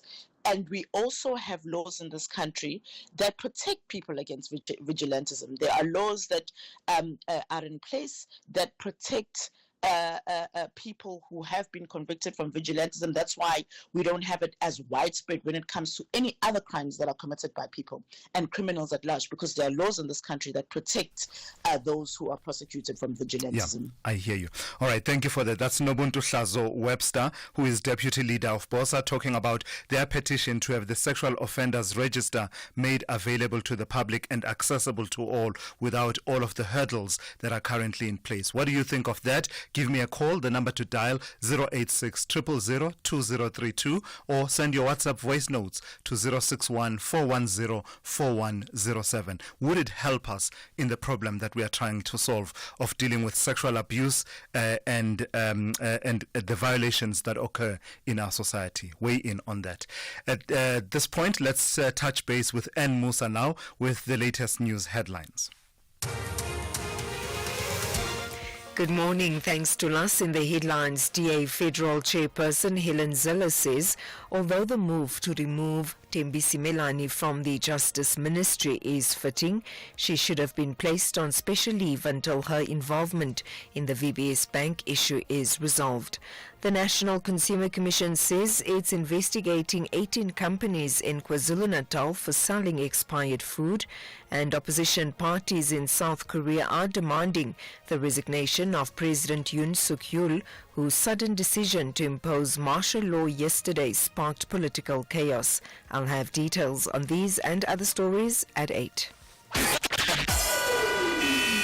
SAFM, guiding you through the rush hour traffic. Good morning. Still very heavy on the M1 South through Midrand. Also the associated sort of corridors, if you like, between Centurion and Midrand are badly backed up. Crash N1 South at Olifantsfontein Road. Traffic all the way back through Brockfontein back towards John Foster Drive. And then you got the approach roads like the Old Joburg Road, the Samrand Road, Olifantsfontein Road all backed up. And then you got those approach roads like Lever Road, Royaz Corral, Brockfontein all jammed up. And you've got a lot of traffic coming off the N1 at Old Joburg Road and just grinding that solidly down through Midrand because that is a construction zone as well. So big delays. Make sure you got plenty of time to get from Pretoria through to Joburg this morning. Also crash on Joburg's M1 leaving Soweto by the Maresburg road exit. That's quite heavy. Or Albertina Sisulu exit in Maresburg. Crash on the N3 north at Spraitview's Heidelberg Road causing a backlog to Joburg. And a collision and roadworks causing delays on the R21. That route is jammed this morning from just after the Bopsfontein exit down to the crash scene by the Four-Trekker Road off-ramp. Durban into North Heavy from the M7 moving up towards Westwood Mall. The M7 from Queensland down to Bel Air and Wakesley. Looks like traffic lights are out there. That's heavy if you're bluff bound. Cape Town this morning, Robert Sobukwe, 35th Avenue, Stellenbosch arterial. Traffic absolutely all over that junction in all approaches. Bosmansdam at the N7, still no traffic lights there. Delays out of Edgemead and Boortezak. Marine Drive, pretty busy on a big traffic Wednesday. Blouberg right through to Pardon Islands. With your traffic update, I'm Rob Byrne. This is SAFM Sport with Zai Khan. It happens all the time, doesn't it, Zai? You have a good run as a football team and suddenly people are talking about, yeah, you are a real contender for the league, and then you lose one match and you slip up a little bit and then everyone despairs. This is exactly what Jose Rivero is warning the Orlando Pirates team about. I don't know why for some reason I'm picturing Kaizer Chiefs fans smiling quietly after that loss to Stellenbosch FC. But you're right, it is a marathon, not a sprint, unless you're Sundowns, because I mean they just run away with everything. But we're hoping that there's going to be a nice, PSL underdog story this year for Pirates at least. And this is what their coach Jose Rivero urging his players to stay focused on their own journey in the race for Betway Premiership glory. The Sea Robbers, who started the season with 7 straight victories, they recently slipped to second place on the log after losing to Stellenbosch FC. However, the coach says there's no need to panic, highlighting it's still early in the season and unexpected teams could still make a push for the top 3. The Buccaneers are hoping to break Mamelodi Sundowns' league dominance after the Brazilians claimed the title for 7 straight seasons. Now let's go to the former Manchester United forwards coach, Benny McCarthy, admitting to meeting Mamelodi Sundowns sporting director Ian Fleming for coffee in Europe recently. McCarthy is adamant that Fleming Berg did not discuss the possibility of the all-time Bafana goal scorer taking over the coaching reins at Kloorkop. The 47-year-old is currently unattached and this week put reports linking him to Sundowns to bed. I love how you put that so nicely. Met for tea. It was we bump into each other at the airport, and that basically was it. We recognized each other, and then we just spoke in general. It was more just a European football chat, because I think Fleming just explained the time when he worked for Chelsea as one of the international scouts, and he was based in Portugal, and it was at the same time when I was playing at Porto. So we basically just touched on that, talked about a football, modern day football and South African football, and that was it. Never came up where there was insinuation from his side or from my side that there could be a collaboration of joining the club that he was working for. It was just honest, just normal chat, and that was it. Let's go to cricket. The Proteas women's cricket team gearing up to redeem themselves after a tough 3-0 loss in the T20 series against England. Captain Laura Wolford says the team is ready to hit the back in the 3-match ODI series starting in Kimberley today. With crucial ICC Women's Championship points at stake, South Africa is eager to climb from 4th position and secure a World Cup spot. Key players like Marizanne Kapp and Ayabonga Kaka return to the squad, bringing much needed experience. They do have a new coach, and that's Mandla Mashimbi, who speaks about his philosophy. My philosophy is quite simple. It's around people. I strongly believe that better people make better cricketers, and I think if we can get to a point where the team is surrounded by good people, it will make it easy for us to play really, really good cricket, because it means you're coachable, it means you're understanding, it means that you are willing to take that extra mile as a player, and that's what it's about. He also underlined the importance of professionalism. And that's how we wrap up your sport. We'll bring you more top of the hour for SAFM. I'm Zai Khan. The Business Update on SAFM. For that, let's say good morning to Ndauling once again. Ndauling, tell me about Transnet's credit rating. You're saying that it's under threat amid financial struggles. That's right, Thulas. And we have been getting news from S&P Global, the ratings agency, and it's been a lot of positive news. Recently, they upgraded Eskom's long-term ratings, and they also revised the country's outlook to positive from stable. This time around, some bad news coming through from S&P Global, placing Transnet on credit watch, warning of a potential credit downgrade due to the SOE's financial struggles. Now, the rating agency expects Transnet's debt to reach 150 billion rands by the end of next year, with interest expenses projected to remain high at 15 to 17 billion rand annually. The agency also forecasts that Transnet's cash flow will not improve sufficiently to support its current capital structure. This move comes as government confirmed that it would not provide further bailouts to Transnet in the mid-term budget in October. Now, the SOE's financial woes are compounded by its capital expenditure requirements, which are expected to total 26.5 billion rand in the 2025 fiscal year and 30.5 billion rand in the 2026 fiscal year. Now, the entity's CEO, Michelle Phillips, acknowledged the urgency of addressing these financial challenges and emphasized that the company's commitment to pushing forward with its recovery plan. The plan was approved by the board last year in October, so that restructuring plan in place for just over a year now, and we have been seeing some green shoots. Now, over the next few months, Transnet management will provide regular updates to S&P Global on its progress in addressing operational and financial performance, as well as capital investment plans and capital structure concerns. In company news, and Ndauling, tell me about Exxaro and this 15 billion rand that you're saying they've set aside for growth opportunities. That's right. They're eyeing growth opportunities. And in an update, the miner said its net cash as of the 31st of October stood at about 16 billion rands. The group says its intention is to continue to retain cash of between 12 and 15 billion rand to fund its growth strategy. This comes as Exxaro continues to diversify away from coal.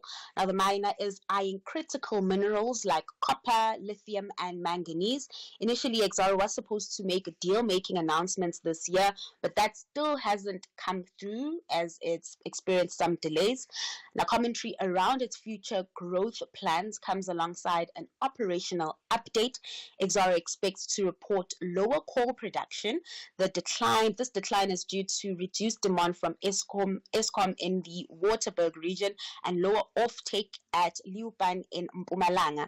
Exxaro forecasts thermal coal production to reach 37.42 million tons, down from 39.82 million tons last year. Thermal sales are expected to decrease by 7%, mainly due to a 2% decline in Eskom demand. So those numbers just further illustrating the importance of its diversification plans and operating as a miner that has interest in multiple commodities. Yeah, please give us another recap of the markets here at home, in Asia, as well as the United States. Kicking things off in Asia, markets reversing earlier losses with some indices in the green now. Traders on that end are eyeing political developments playing out in South Korea. With that, the South Korean Kospi is down 1.9%, while China's Shanghai index trades flat, shedding 0.09%. Over in the US, futures are comfortably in the green. Investors there are awaiting new market catalysts before making even bigger bets. Some volatility, though, coming through from Europe. Traders are eyeing the budget crisis in France and assessing its potential impact on those markets. And then coming back home, sentiment still upbeat with the JSE All Share gaining 0.1% at the close yesterday, boosted by a near 1.2% jump in the Resources 10 complex. In currency markets, dollar strength still weighing on the local unit. It's trading at 18.10 to the greenback, slightly stronger, but still above that 18 rand mark. Always with her eye on the money, that's Ntaoleng Lichela. She'll be back with one more update for you just after 8:30 here on the Morning Brief. Africa Update on SAFM. And let's say good morning to Sipho Mantula. Good morning to you, Raz. So the Namibian election was always teed up to make history, either by electing the first woman president of the country or a change of governing party altogether. And it seems it's gone in the direction of the first woman president. Refreshing morning to us and jump Africa to the listeners. Indeed, to us, this is a defining moment for Namibia. As you have said, that Nentembu Nandi Ndoitwa is the first female president in Namibia since 1990. When you look at the numbers, Thulasizwe has already got 613,000 votes to equal 57% of the vote. The opposition trailing behind only with 25%. Aitula and Venani coming strong also as the third opposition leader. But as you have said to us, there have been some serious challenges, logistical challenges that delayed the voting process. People have to wait for almost 12 hours to cast their ballots. Technical challenges, shortage of ballot. And we still see to us whether is the opposition going to take this matter to the electoral court. It's too early to us for us to be sending all those messages coming from SADC members, as you know. They'll be sending those messages that allow for the process to can conclude, because even at the national level, SWAPO is leading. But with low numbers, they are almost under 55% in terms of the parliamentary seats, and that's how it's panning out in Namibia. Yeah. So tell me about another election that we're watching closely in Ghana. You're saying that there are 16 regions and there's preparation now. There are about 18 million registered voters. The vote is on the 7th of December. Plus, when you look at Accra now on Saturday, we are looking at almost 18 million people are registered. But the first-time voters, 459,000. Key issues that will come out: job creation, education, infrastructure. And as we know that Ghana has been going through a lot to us in terms of economy. So these elections are very critical for the people of West Africa. Tell me about Burundi. Why is Tanzania expelling young Burundians in recent months. What's the story there? Yes, it is the issue of poverty driving young people of Burundi to move to Tanzania. And as they're moving there, they are being hunted, they are being beaten, arrested, and that is so painful when you look at the numbers that they say this year only plus 150 young people were expelled from Tanzania. And this is the challenge that we see in the SADC region, in Central African continent, in terms of young people being treated badly. Talk to me about what's happening in Belgium that has an impact on the DRC. Colonialism was brutal, but I always argue that Belgium had a particular way of their colonialism, and that legacy continues to haunt the two countries. This is a very sad story of 2020 where you had 5 women of that we'll call the mixed race that filed their suit against Belgium in terms of how they were treated. And this case came before the court this week, where now they've been given an award of 50,000 euros in terms of how they were treated, to us being the children of the mixed race. The Belgians, we can say, they've kidnapped them to Belgium, and thus as they were asking for their identity, they were asking for their parents, they were treated in a bad way. Hence, this court case to us, it's very important how you link this past between Belgium and the DRC Congo. This women, it took them 5 years to us to bring this case before the International Court of Belgium in terms of how this case deals with the colonial past. And lastly, Sipho, in your historical archives, you're taking us to 4 December 1981. That strange part of our history where we had so-called republics within the republic. Correct. What we call the TBVC to us, I will always say this was a fictitious independence. This were the cornerstone of apartheid system, actually. Since they got independence, and in the legal term to say the law was under stress in terms of this pseudo independence that was given to CCA in 1981. Remember, even the name CCA comes from the north of the K, meaning it is being done with Transkei. CCA, no meaning to us there, but this recognition by the apartheid government was not allowed internationally. As you know, the TBVC, they were cornerstone of apartheid. But you remember names like Chief Justice Wahamapanda was the first leader. You remember Leonard Sebe. You remember Okwato. So when you talk of that area, to us, the many leaders who came, but this was like I said, fictitious independence of the then TBVC state. Asante sana to us, as I still in the conversation, SFM observing the reconciliation month. Have a great day. That's Sipho Mantula there with your Africa update here on the Morning Brief. If you haven't already heard, FlySafair is giving away a whopping 1 million rand in flight vouchers. That's right, 10 lucky winners will fly away with 100,000 rand each in vouchers, guaranteeing that their adventures come alive in 2025. And with 150 daily flights to all main SA destinations and beyond, you'll be spoiled for choice. Enter at flysafair.co.za. This could be your 1 in a million opportunity. FlySafair, for the love of flying. T's and C's apply. The SAFM playwriting competition is back. After receiving hundreds of entries last year from South African writers of different ages and ethnic groups sharing their stories, now the time is yours. It's your story. You decide. SAFM invites all writers to explore the medium of sound, the theatre of the mind, and to create a 1-hour radio play in English. Get writing now and submit your play before the 3rd of February 2025 for a chance to win one of 3 large cash prizes. For more information, visit safm.co.za. SAFM, leading the conversations that move us. SAFM, guiding you through the rush hour traffic.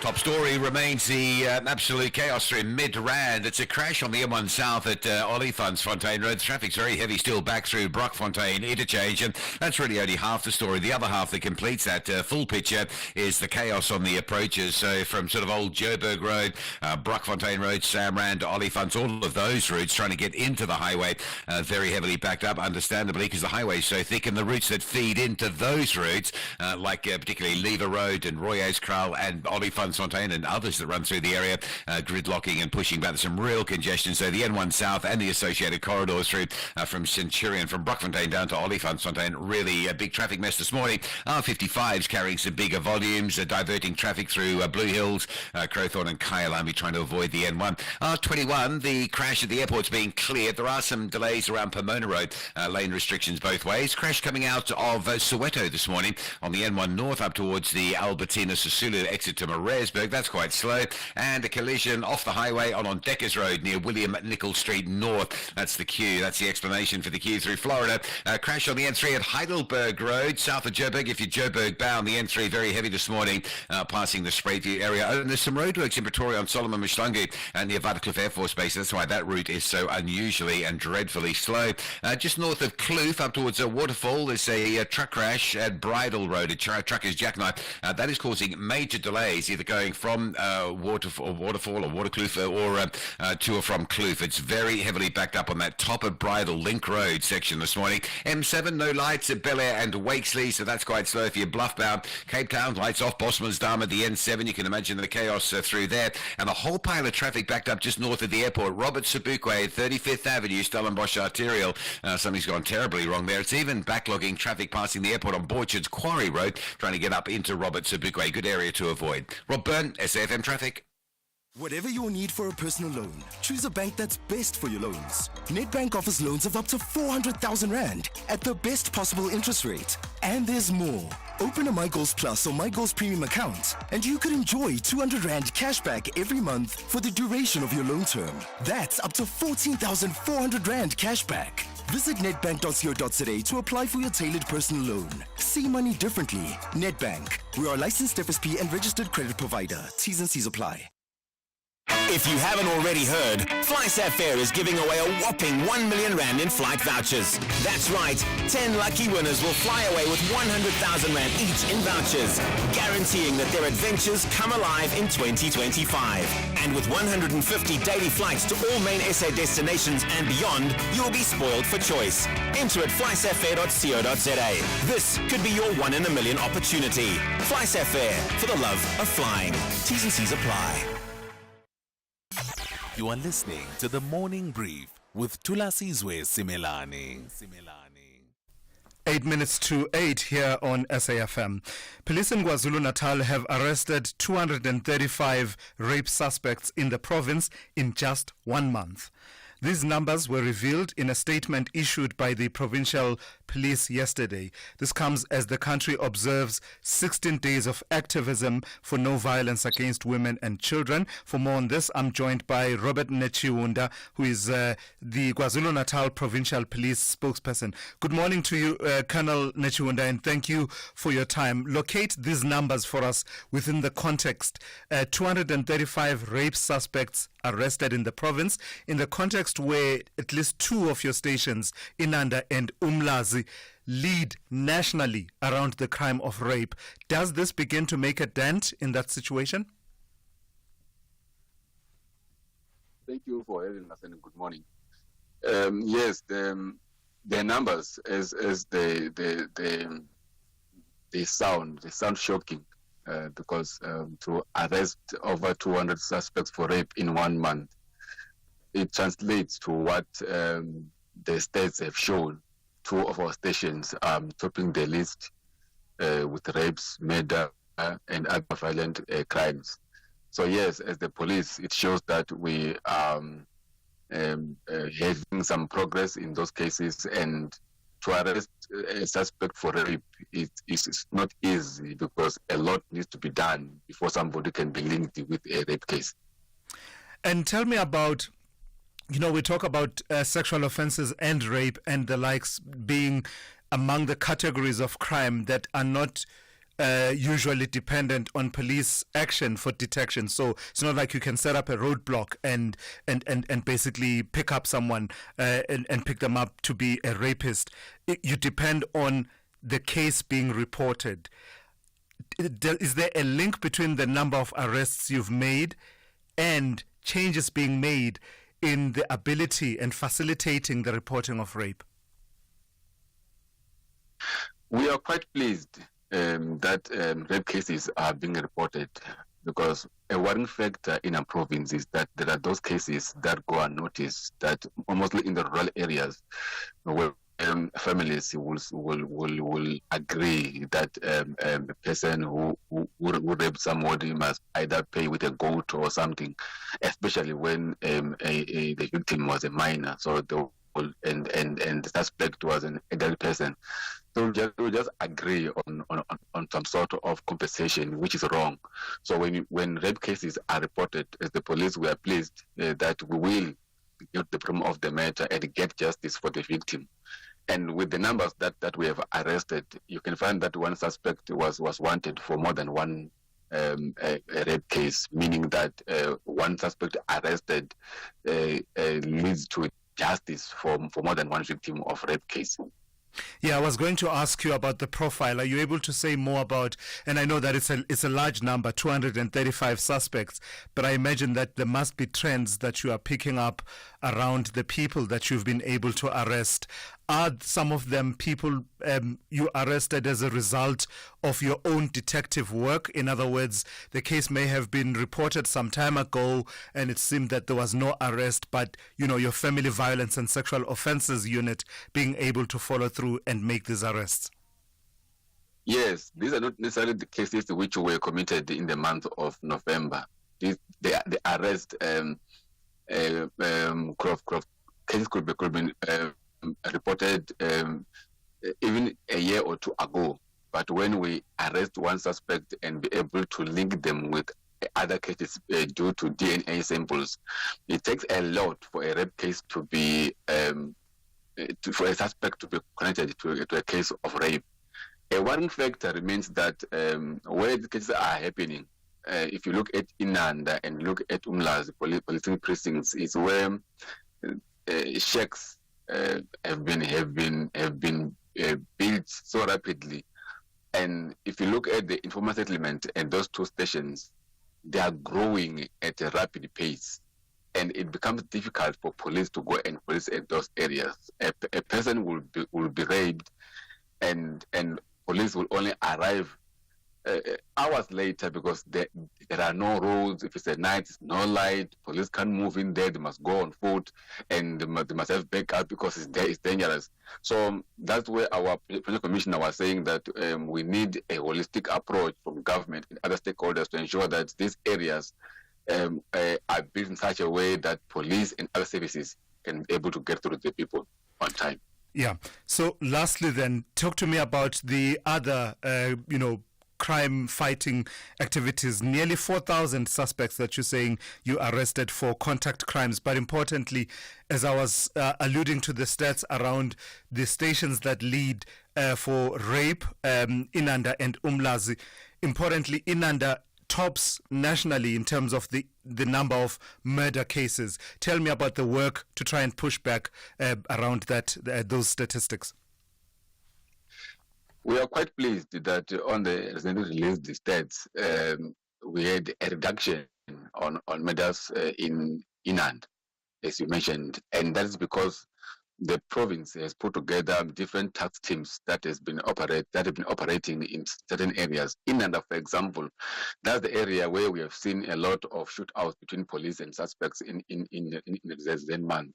And that, we believe, has also led to the decrease, because when suspects are confronted by the police for the purpose of arresting them and they shoot at the police, they always come second best, and that reduces the number, because as long as you've got suspects who are in the loose and know that they are wanted, they just shoot to kill.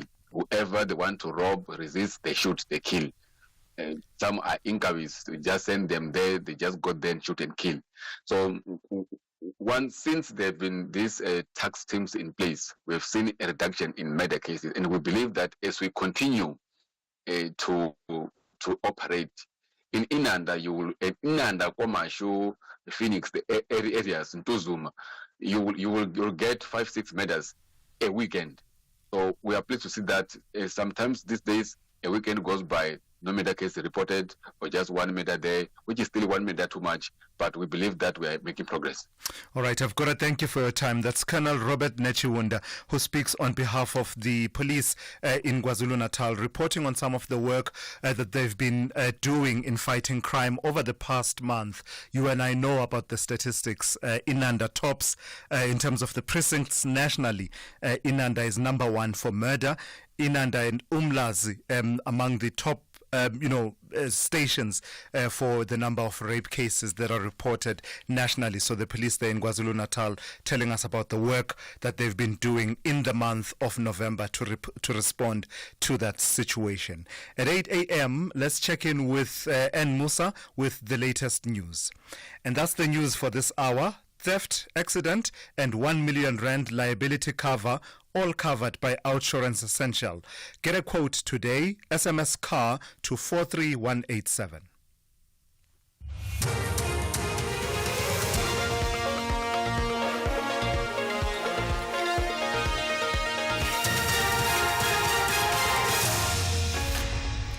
In our top stories, Zelo weighs in on the cabinet reshuffle and an investigation into 18 companies over expired food sales. Good morning. The DA Federal Chairperson Helen Zille says although the change to remove Thembi Simelane from the Justice Ministry is fitting, she should have been placed on special leave until her involvement in the VBS issue is resolved. The presidency announced a cabinet reshuffle last night. Simelane will now serve as the Minister of Human Settlements, while Human Settlements Minister Mamoloko Kubai will be replacing her as the new Minister of Justice and Constitutional Development. Zille says Simelane should have been placed on special leave. The whole VBS scandal is still before the courts, and a Minister of Justice can have absolutely no conflict of interests in that position. And of course, if it is true that Minister Nkarimeng got a loan from the VBS, then her position would create a very major conflict of interest. So it is very important that she is moved out of justice and constitutional development. But frankly, I think she should be put on special leave until the case against her is either established or not, as the case may be. The National Consumer Commission says it's investigating 18 companies in KwaZulu-Natal for selling expired food. This after members of the Commission visited a company at Verulam north of Durban last month after receiving complaints from consumers.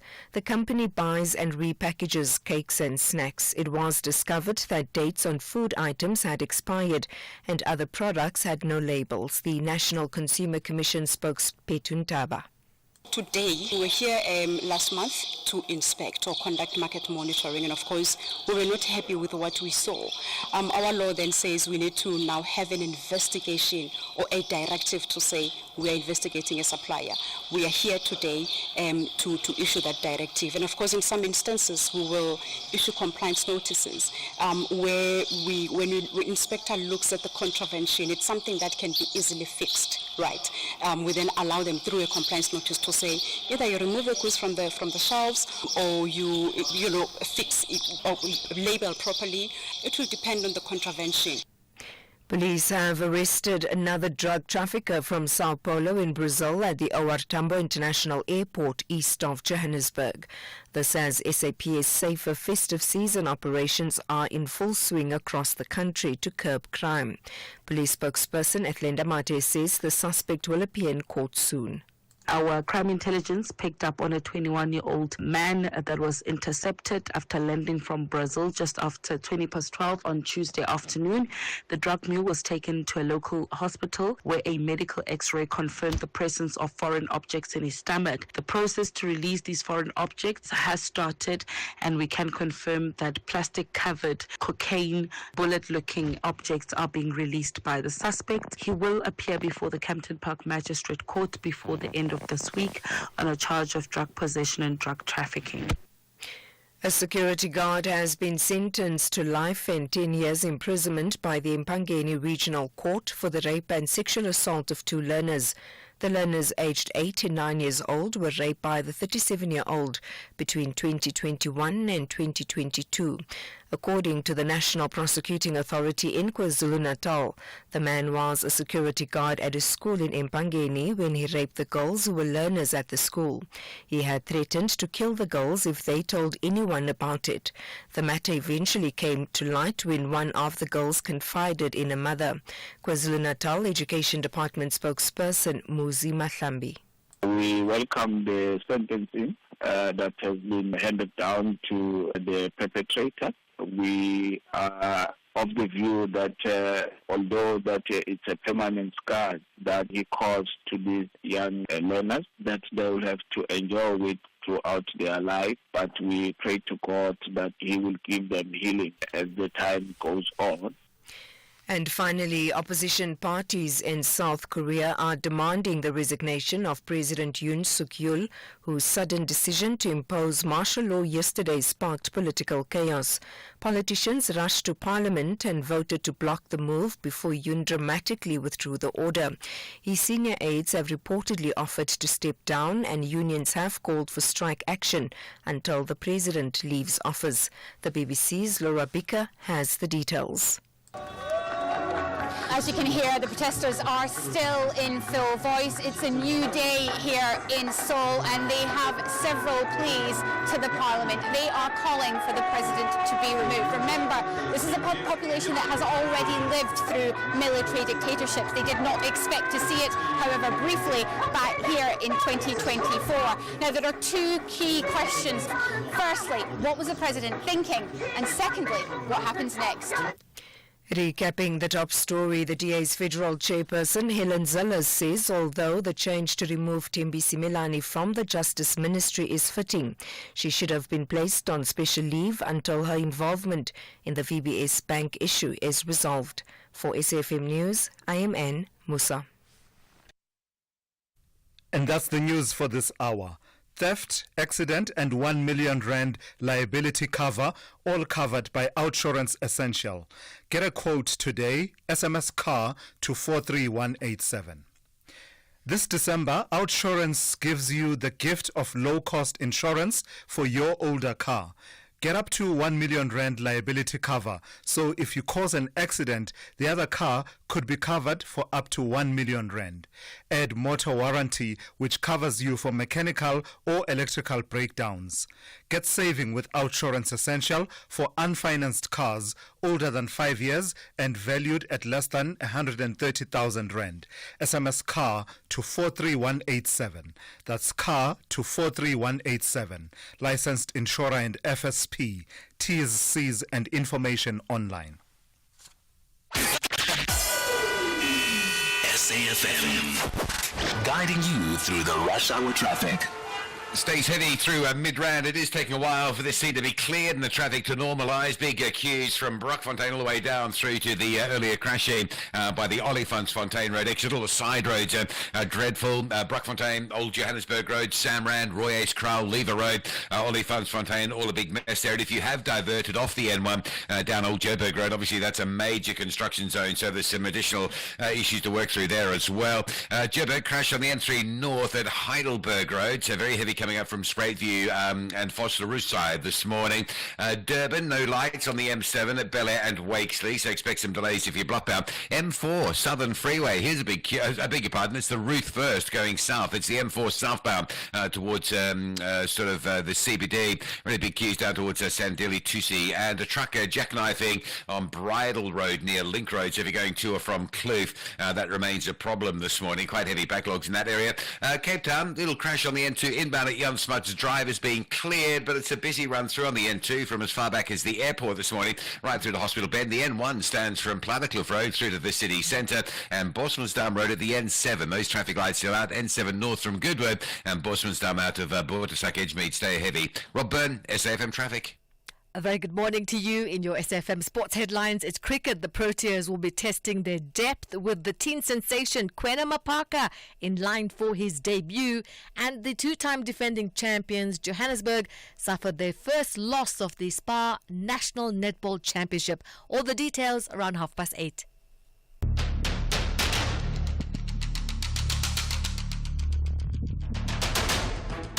The Morning Brief with Thulasizwe Simelane.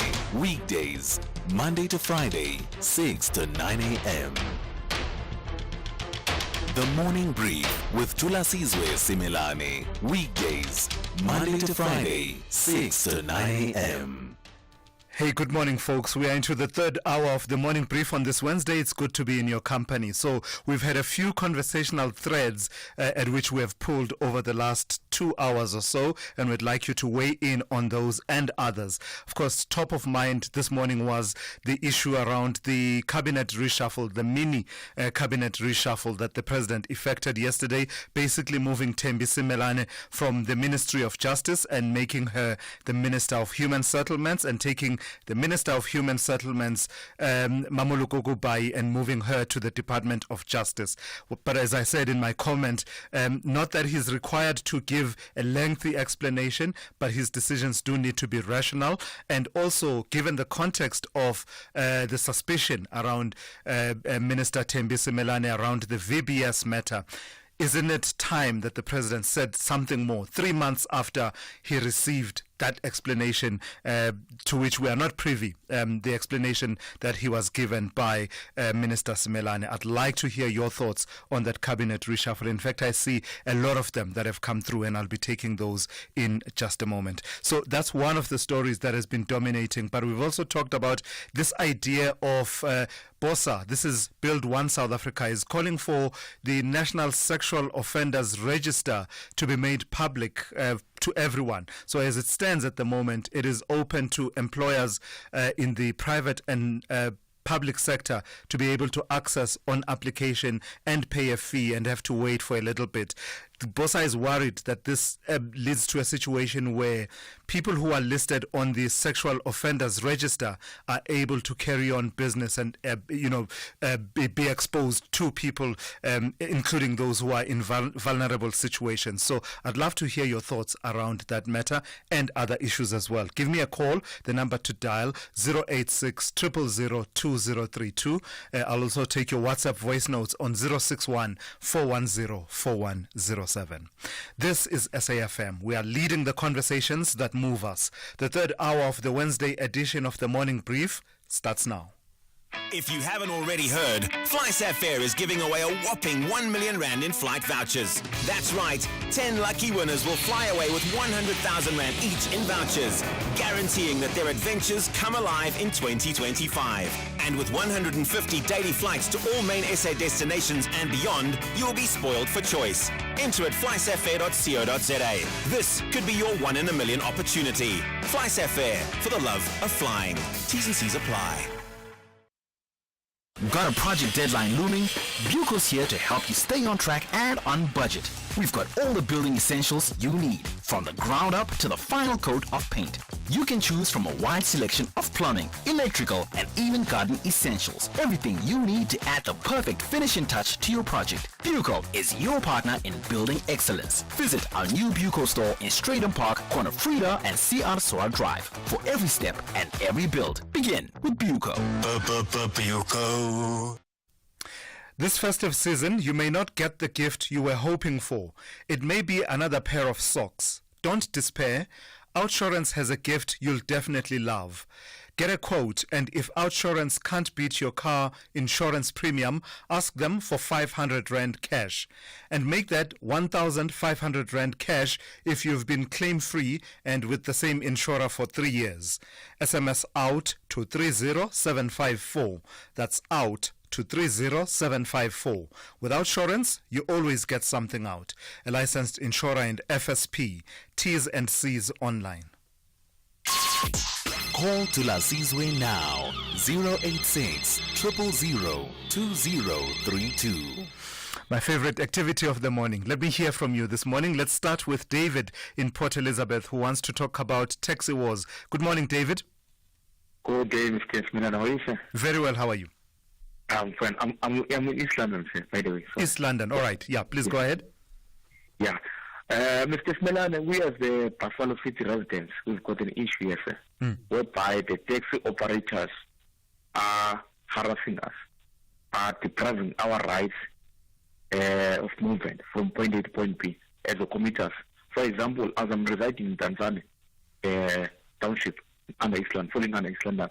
We used to travel by Avanzas from here, from Tanzania to town. We used to pay just 25 rand. Now we have to take two taxis from Tanzania to town. We have to take a taxi from here in Tanzania to main rank in highway. Then we have to take a taxi from highway main rank to town. Now what they are doing now, they are even depriving the private owned vehicles not to transport anyone in their cars. They need the papers or some sort of. So it's not like the provincial department is not aware. Even the local government, the mayor's office is aware. The provincial government is aware. Yeah. Same applies both spheres of government. Both the local and the provincial government are aware of the situation. So how if we are not protected as the citizens of this district under PCM in this province? What can you do, Mr. Yeah, I hear you, David. Thank you for that. And that's David in East London. And in the Eastern Cape, I did highlight some time ago that they gazetted certain regulations that say no person, including so-called patrollers, taxi association patrollers, are entitled to interfere with private residents using their vehicles. So there is a law there, but perhaps it's just not being applied. The sense that some of these taxi associations are a law unto themselves. When will it all end? Let me speak to Lisiba in Limpopo. Good morning to you, Lisiba. You want to talk to me about the SACP this morning? Yes, good morning to yourself. Thulasizwe. You see, I just want to make it clear. I'm not sure even how possible if we can have for us Solomon Paila just to account for the decision that he's taking, because where I'm sitting, I'm also the chairperson of SANCO in my branch. I'm an active member who's serving the executive committee of South African Communist Party. We are working very well with the ANC at the lower level, at the regional, and even at the provinces. So, but for them to say they will be to this upcoming local government election really is frustrating to us. I just want to say, should it happen, Tula? Yeah. I'm one of the many comrades who are not going to renew their membership of South African Communist Party, because you can't force us to choose between the ANC and Communist Party who are in alliance. There is no resolution on the table that suggests that we should not support the African National Congress in any election. That includes in by-elections here, because in our municipality, Elas Motualedi, we are having by-elections today.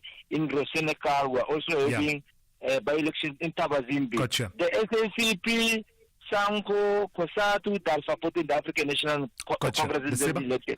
I'm not sure what makes Solo get Solo for us, because the rationale behind contesting the election, we can't understand it. It's more to do national government of nations. For what? All right, that is Sliba in Limpopo there, making the point about the SACP. A sensible suggestion for us to try and get Solima Paila on air to speak to us about some of these issues. In fact, let me just stay with the theme. Let me take a call from Mukwena in Rustenburg. Good morning to you, Mukwena. Good morning, Thulasizwe. How are you, my brother? Very well. You also want to talk about the SACP. Short and sharp for me, please. I think the SACP are going to shoot themselves in the foot. They should go and ask Ivan Jim. He tried to do that. He could not even get a seat. So, and the other question that I also ask myself is that they must also not forget that Blake Nzimande, Butimanamela and some others, that means they are going to lose their job. Are they ready for that? All right, thank you for that. And then one last one. It is the fact that I've just realized that Umalima, he has waken up. He has realized that now for him to win elections or to get more numbers in election, he must keep on swearing at Jacob Zuma. Thank you, Thulasizwe. All right, that's Mukwena in Rustenburg. The allusion to Irvin Jim, it's the second time it's coming up. I suppose it's a reference to the Socialist Revolutionary Workers' Party. I don't think Irvin Jim was ever really the candidate for that party, but you are absolutely right. I do recall that it had flowed, the establishment of that party had flowed from a political process that NUMSA had been engaging in. Let me take a call from Temba in Norwood. Good morning to you, Temba. You want to talk to me about G20? South Africa's presidency thereof. Yes, my brother. How are you? Very well. How are you? Short and sharp for me, please. Yeah, but look, you see, on the issue the G20, I think those G20 countries, they are trying to weaken the BRICS. Because remember, last year we conference for BRICS, and then they give us a presidency for that G20 just to weaken the BRICS, because the BRICS is a moving train, I'm telling you, my brother, and the way things are now, I don't see those in at G20 working for South Africa. There's nothing will benefit from there. They are just trying to weaken the BRICS, and of course, the BRICS is moving. But it's interesting because a number of the BRICS countries are actually part of the G20, and South Africa insists that the agenda of reform of international institutions will be driven hard during our presidency thereof. You're saying they're trying to defocus us? There's nothing. They just want, you see, South Africa is a double standard. It supports, it's part of Ukraine, it's part of Russia. At some point, it's allied with US. You see, that's what they're trying to do. They want to get South Africa out of that BRICS. They don't want us to be in the BRICS. So we must not get excited when we see we have been given that presidency. Why now? You can ask yourself, why now? Why now? All right, thank you for that. That's Temba in Norwood. Doesn't trust the whole process of getting South Africa to be president of the G20 at this particular point, does Temba. Hi, Mr. Thulas. Please, people must hands off of Thembi Simelane. Please.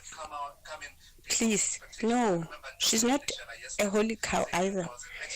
Isn't it that everyone has smaller skeletons in the closet? I mean, everyone. Every Tom, Dick, and Harry, every Jane, and Jill average, every Jack average, and more especially politicians. So no. No, this is just a small stain in her political career, I should think. So no, hands off, no. She should be forgiven. This lady has been through a lot. No, hands off. Hands off. Yeah. You are adamant there. Hands off, hands off, hands off, you say. Yeah, I hear what you're saying about everyone having their own smaller nyana skeletons, as we were told by the former minister, Batabile Dlamini. But I don't know. I would hope that in terms of our public representatives, our expectations would certainly be higher. We would have an expectation of probity on their part. I think that's one thing, that, we trust these people, we entrust them with leadership as well as public finances. We should be able to trust them. So skeletons or not, I think the standards, we cannot afford to lower those. Thank you for that. We'll take a bit more. We'll take a bit more before the show is up. Thank you for your engagement on these issues and others. If you haven't already heard, FlySafair is giving away a whopping 1 million rand in flight vouchers. That's right, 10 lucky winners will fly away with 100,000 rand each in vouchers, guaranteeing that their adventures come alive in 2025. And with 150 daily flights to all main SA destinations and beyond, you'll be spoiled for choice. Enter at flysafair.co.za. This could be your 1 in a million opportunity. FlySafair, for the love of flying. T's and C's apply. Wrap the year up with big savings. Get low-cost insurance designed for older cars. With Outsurance Essential, accident claims are paid in cash, so you can choose the panel beater you want to use wherever you are this December. Add motor warranty, which covers you for mechanical or electrical breakdowns. Get saving with Outsurance Essential for unfinanced cars older than 5 years and valued at less than 130,000 rand. SMS CAR to 43187. That's CAR to 43187. Licensed insurer and FSP. T's, C's and information online. Big stories of the day. Hashtag the morning brief. All right, let's turn to this fascinating discussion. It's fascinating to me because it's a world unfamiliar to me. South African gamers playing fast-paced competitive games online often have more than just their opponents to face off against, as they must also contend with delayed data interactions. This is caused by high latencies. A latency, or ping, refers to the delay in the transfer of data from when an instruction is sent to when it is processed. Let's bring into the conversation Jan Vermeulen, who is the editor-at-large at My Broadband. Good morning to you, Jan. I gave it a crack trying to explain latency, but you are better situated to explain it to us. How does it come into play within the South African online gaming context, and how frustrating is it? Good morning. Yes, high lag can be extremely frustrating. And I think the easiest way to understand it is the time it takes. If you're on Google and you type in your query, say, best games to play in South Africa, the time it takes between you pushing enter and getting a response from Google, you can think of that as latency. It's not a perfect analogy, but that gives you an idea. It's the time it takes to send a request to a server, in this case a Google query, and receiving a response. So in gaming terms, if I'm playing that popular game FIFA and I've got, Lamine Yamal and I want him to make a tackle and I press tackle, nothing happens for a second on the screen. That's really it.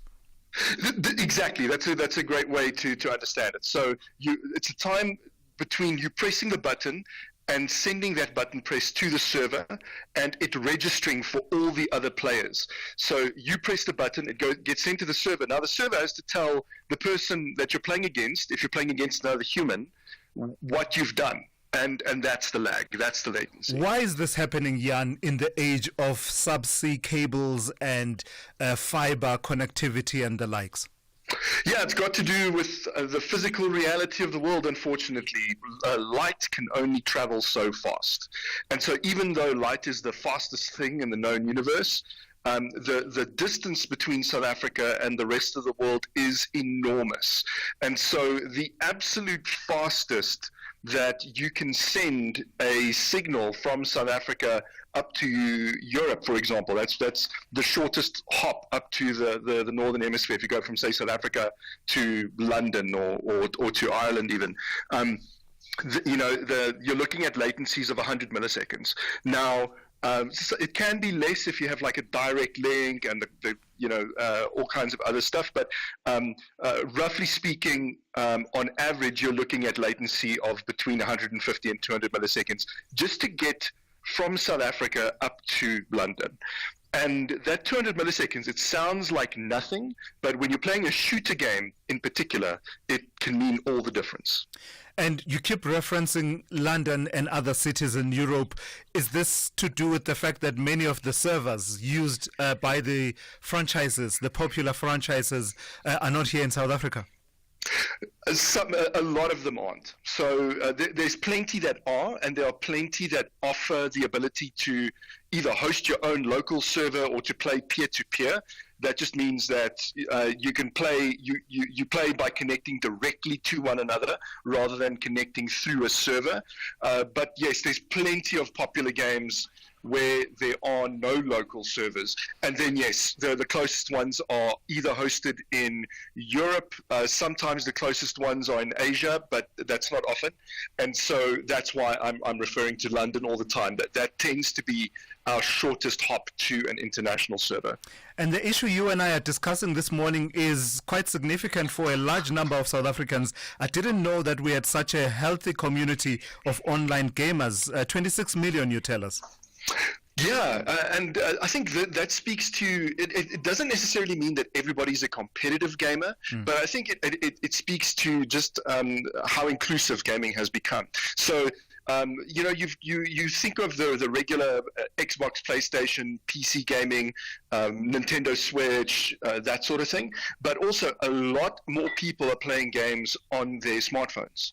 And so that has brought a whole lot more people into the gaming fold who previously would not own a gaming console and perhaps didn't have a PC that was powerful enough to play games. And at the start of this conversation, you referred to geographic location. And I'm realizing now that I wanted to ask you about South Africa's own unique geographic location. Am I correct in understanding that the fact that we're at the tip, at the southern tip of the African continent, means that the latency that you and I have been talking about is worse for us than it is for someone who is out in Nigeria, for example? Yep, exactly that. And so it depends on exactly what the linkages look like, because obviously Nigeria, you need to get to an undersea cable, or there needs to be a terrestrial cable linking Nigeria up to Europe or something like that. But generally speaking, just in terms of basic physical distance, yes, that's exactly how it works. So where are we looking to see improvements in this situation, Jan? Yeah, so we've already seen tremendous strides made in this regard by the good people working in South Africa's internet exchange sector. And so a big player here is NAP Africa, which is housed by Terraco, a massive data center operator here in South Africa, and then INXZA, which is like a community-run or community-administered internet exchange point that falls under the ISP Association of South Africa.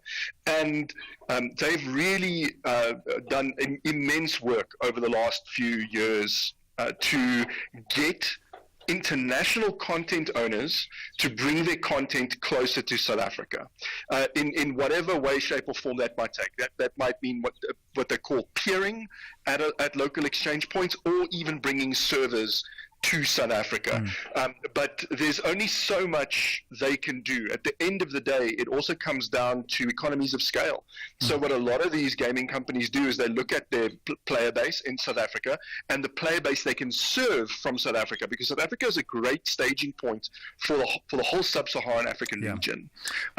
And so, but if the scale is there, then it makes sense for them to launch servers, but we're not quite there yet. Fascinating conversation. Thank you for that. That's Jan Vermeulen, who is the editor-at-large at My Broadband. I'm terrible, actually. The kids have tried playing games with me, and sometimes I'll just be pressing the wrong button and doing the wrong thing. Give me a sense, if you do engage in online gaming, and you enjoy gaming in its totality, the effects of this latency and lag that we've been talking about. Is it frustrating to you? How do you cope with it? Let's check in with Ann Musa now with the latest news headlines.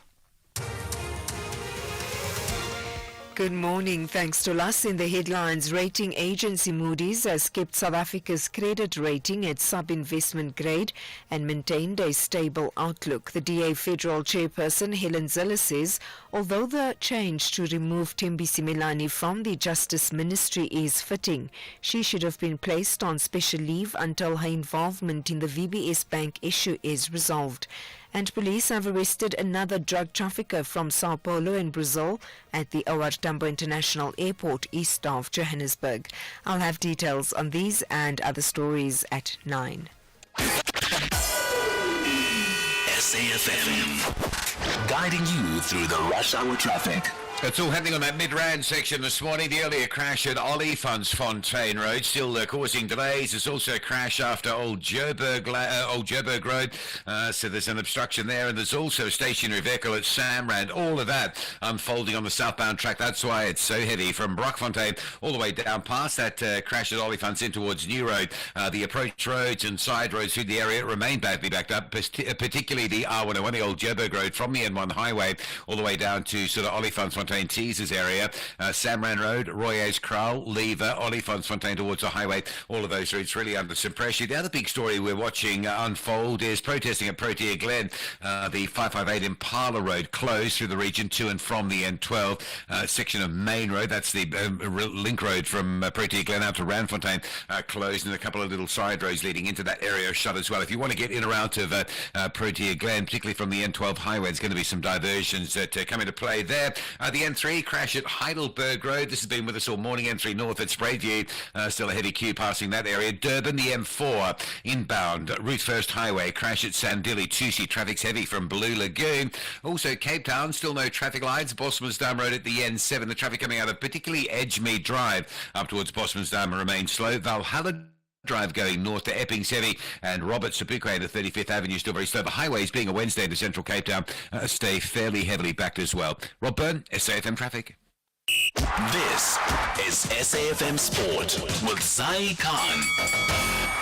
So Zai, part of the silver lining when you have injuries is that it's an opportunity for the so-called fringe players to make their mark, and that's exactly the situation that the Proteas are dealing with, right? From schoolboy to schooling the Sri Lankans. Okay. This is Kwena Mapaka. I can't wait to see him make his debut, and I think he'll get his moment come tomorrow, as well as the Proteas keeping one eye on the World Test Championships and the other on Sri Lanka. So we'll hear from the bowling coach at the moment. We've got plenty of injuries as well.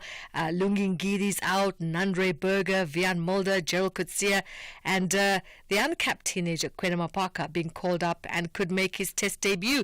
Let's hear from bowling coach Pitt Bertha, who remains confident. Generally, St George's Park is a very good cricket wicket. You can get runs on it. The bowlers, if they, like you mentioned, like Dane Patterson, he started bowling with suit that surface. Bowl that perfect length consistently and with good discipline. Our DNA is our pace, so that's also something that we're going to discuss, whether Kwena comes into it. And obviously, from a spin bowling point of view, traditionally, St George's Park, spin bowlers do come into it. The game begins at 10:30 in the morning. Now let's go to Pakistan. Their wrist spinner Sufyan Mukim starred in a series-clinching 10-wicket 2020 international rout of Zimbabwe. All happened in Bulawayo. The 25-year-old took 5 consecutive wickets for the loss of only 3 runs as Zimbabwe were all out for 57, and that was in 12.4 overs. Victory completed a white ball double for the Pakistan team, who won the one-day international series 2-1 last week. Soccer Orlando Pirates head coach Jose Rivero urging his players to stay focused on their own race in the journey for Betway Premiership glory. The Sea Robbers, who started the season with 7 straight victories, recently slipped to second place on the log after losing to Stellenbosch FC. However, Rivero says there's no need to panic, highlighting that it's all still early in the season and unexpected teams could still make a push for the top 3. The Buccaneers are hoping to break Mamelodi Sundowns' league dominance after the Brazilians claimed the title for 7 straight seasons. Netball action. The 2-time defending champions Johannesburg suffered their first loss of the SPAR National Netball Championships yesterday, going down 50-47 to last year's runners-up Mangaung. The other results, Cape Winelands also suffered their first loss, going down 41-39 to Dr. Kenneth Kaunda, who won all 3 of their games, while Ekurhuleni are still in search of their first victory after losing all 3 of theirs. The 2023 Under-21 winners, Tshwane, were also handed their first loss, beaten 33-35 by Johannesburg. And finally, cycling, the double Olympic champion Remco Evenepoel has broken his right shoulder blade, his right hand and a rib when he crashed into a vehicle while training in Belgium. Evenepoel will be moved from the hospital in Anderlecht to another hospital in Herentals, where his injuries will be further assessed and his recovery time estimated. That's how we wrap it up. We'll have more sport for you on SAFM around 12:30, and that's with John Hedika. I'm Zai Khan. The business update on SAFM. Yeah, Ndoleng Lichela, the great economic oracle on whom I depend entirely. Yesterday you told me that we were looking at a further growth in as far as GDP is concerned. I wake up, it's a different story. What happened? Listen, I'm shocked. The economists are shocked. The markets are shocked. Everyone is shocked, Thulas. And over the past few months, we've been talking about economic indicators that would suggest that the economy is on the road to recovery, looking at retail sales figures, surveys like business and consumer confidence suggesting that morale is improving, reforms to improve SOEs are taking place, and we've also had constant energy supply. However, this is really failing to translate into real growth, headline growth that is. Yesterday, we saw those numbers coming in, the local economy contracting 0.3% in the third quarter, erasing gains of a similar margin in the second quarter. This, of course, is the first GDP report under the GNU, and expectations were high, with economists, pegging in growth at 0.5%. Zooming into the print, now the agri sector was one of the biggest contributors to the slowing economy, as growth there fell close to 29%. That industry really being hit by weather conditions, drought conditions, leading to downbeat production. Another interesting indicator is the Household Resilience Index, which notes that consumer spending is improving. However, consumers are spending most of their money on gambling, a really concerning trend suggesting that consumers still don't have enough disposable income and that they're using what they have to attempt to secure even more money. It'll be interesting to see whether that trend subsides as we start seeing a true reflection of the two-pot withdrawals in the fourth quarter. Now, the downbeat print really shocked markets, with economists even adjusting their forecast for the year. RMB macroeconomist Gyabetso Mojapelo said it'll be difficult to reach the 1% growth forecast for 2024 following yesterday's GDP numbers. You'll understand if I say I need a new oracle, right? Yeah, no, I understand. We all don't know what's going on, Thulas. Tell me about Standard Bank. They're reporting back. You mentioned the two-pot withdrawals. And one of the things we had expected is that people would put the money to good use and reduce their debt. Standard Bank is able to report on that now. That's right, Thulas. Sticking with the consumption and consumer spending trends, Standard Bank reporting that early data suggests consumers are not using their two-pot benefits to pay off debt as initially anticipated, despite over 35 billion rand being withdrawn from the system since the retirement reform kicked off in September. The bank has yet to see a significant impact on its non-performing loans. Arno Dainker, Standard Bank's Group Financial Director, stated that the impact of the two-pot system on the bank's loan book in SA has been muted, although the bank reported an improvement in non-performing loans for the 10 months ending October. Dainker noted that the changes have been small and not material. Now, Africa's largest bank by assets says it's closely monitoring the situation, but the initial data, of course, suggests that consumers are not using those benefits to pay off debt as expected. This, of course, then raises questions around the effectiveness of the retirement reform in addressing some of South Africa's debt challenges. And just give us a final recap and also a sense of what kind of a Wednesday we are looking at in the markets. So local markets poised to start the day mixed following similar signals in Asia. In terms of local news, numbers out from Tiger Brands today. So traders will be waking up to that. In the currency markets, the Rand trading range bound, not much of a difference from about an hour ago. It's sitting at 18.12 to the dollar. Then over in Asia, markets on track to end the day mixed. Sentiment recovering, however, political issues in South Korea remaining top of mind for traders on that end. And then over in Wall Street, futures in positive territory. Investors there awaiting the all-important jobs reports. This will be the first one post the Trump victory and will pave the way for upcoming monetary policy decisions. All right, don't worry. You'll retain your position as my economics oracle. That is Ntauleng Lechela there with your updates. She's been updating you throughout the morning on issues to do with the economy, business, as well as the markets here at home and elsewhere in the world. If you haven't already heard, FlySafair is giving away a whopping 1 million rand in flight vouchers. That's right, 10 lucky winners will fly away with 100,000 rand each in vouchers, guaranteeing that their adventures come alive in 2025. And with 150 daily flights to all main SA destinations and beyond, you'll be spoiled for choice. Enter at flysafair.co.za. This could be your 1 in a million opportunity. FlySafair, for the love of flying. T's and C's apply. The cost of living crisis is real. Here's what one OUTsurance client did about it. I'm Amy. I'm 26 from Kenilworth. When I got my 2022 Ford EcoSport, the immediate thought was to phone OUTsurance, and I pay only 819 Rand per month. No insurers were able to beat or match the premium that I'm currently paying. Want a car insurance premium that will blow your mind? SMS out to 30754 now for a quote and to find out about included benefits like panic assistance that sends the nearest medical or armed response unit to you wherever you may be 24/7. Here's Yusuf. 45 years old from Teigedal, Western Cape. I pay 700 Rand for my Polo 1.6 2021 model. If you haven't called OUTsurance yet, definitely get in touch. Give it a go. SMS out to 30754 now. That's out to 30754. OUTsurance is a licensed insurer and FSP. T's, C's, and limits apply. Premiums are risk profile dependent and reviewed annually. Client comments do not constitute financial advice. For 30 years, we've stood together, advancing collective action to end violence against women and children. But the fight is far from over. Your voice matters. Every action counts. From educating our communities to supporting survivors, it's time to unite and create a future free from fear. Join SAFM for 16 days of activism. Together we can make a difference. Together we can end the violence. Because 30 years of progress means we cannot stop now.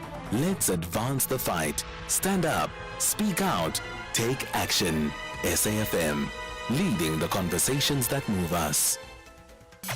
You are listening to The Morning Brief with Thulasizwe Simelane. 9:15 here on SAFM. Now, let's turn to this story. Thousands of people have signed a petition opposing the South African Revenue Service's decision to close a loophole in the tariff on clothes imported from outlets such as Shein and Temu.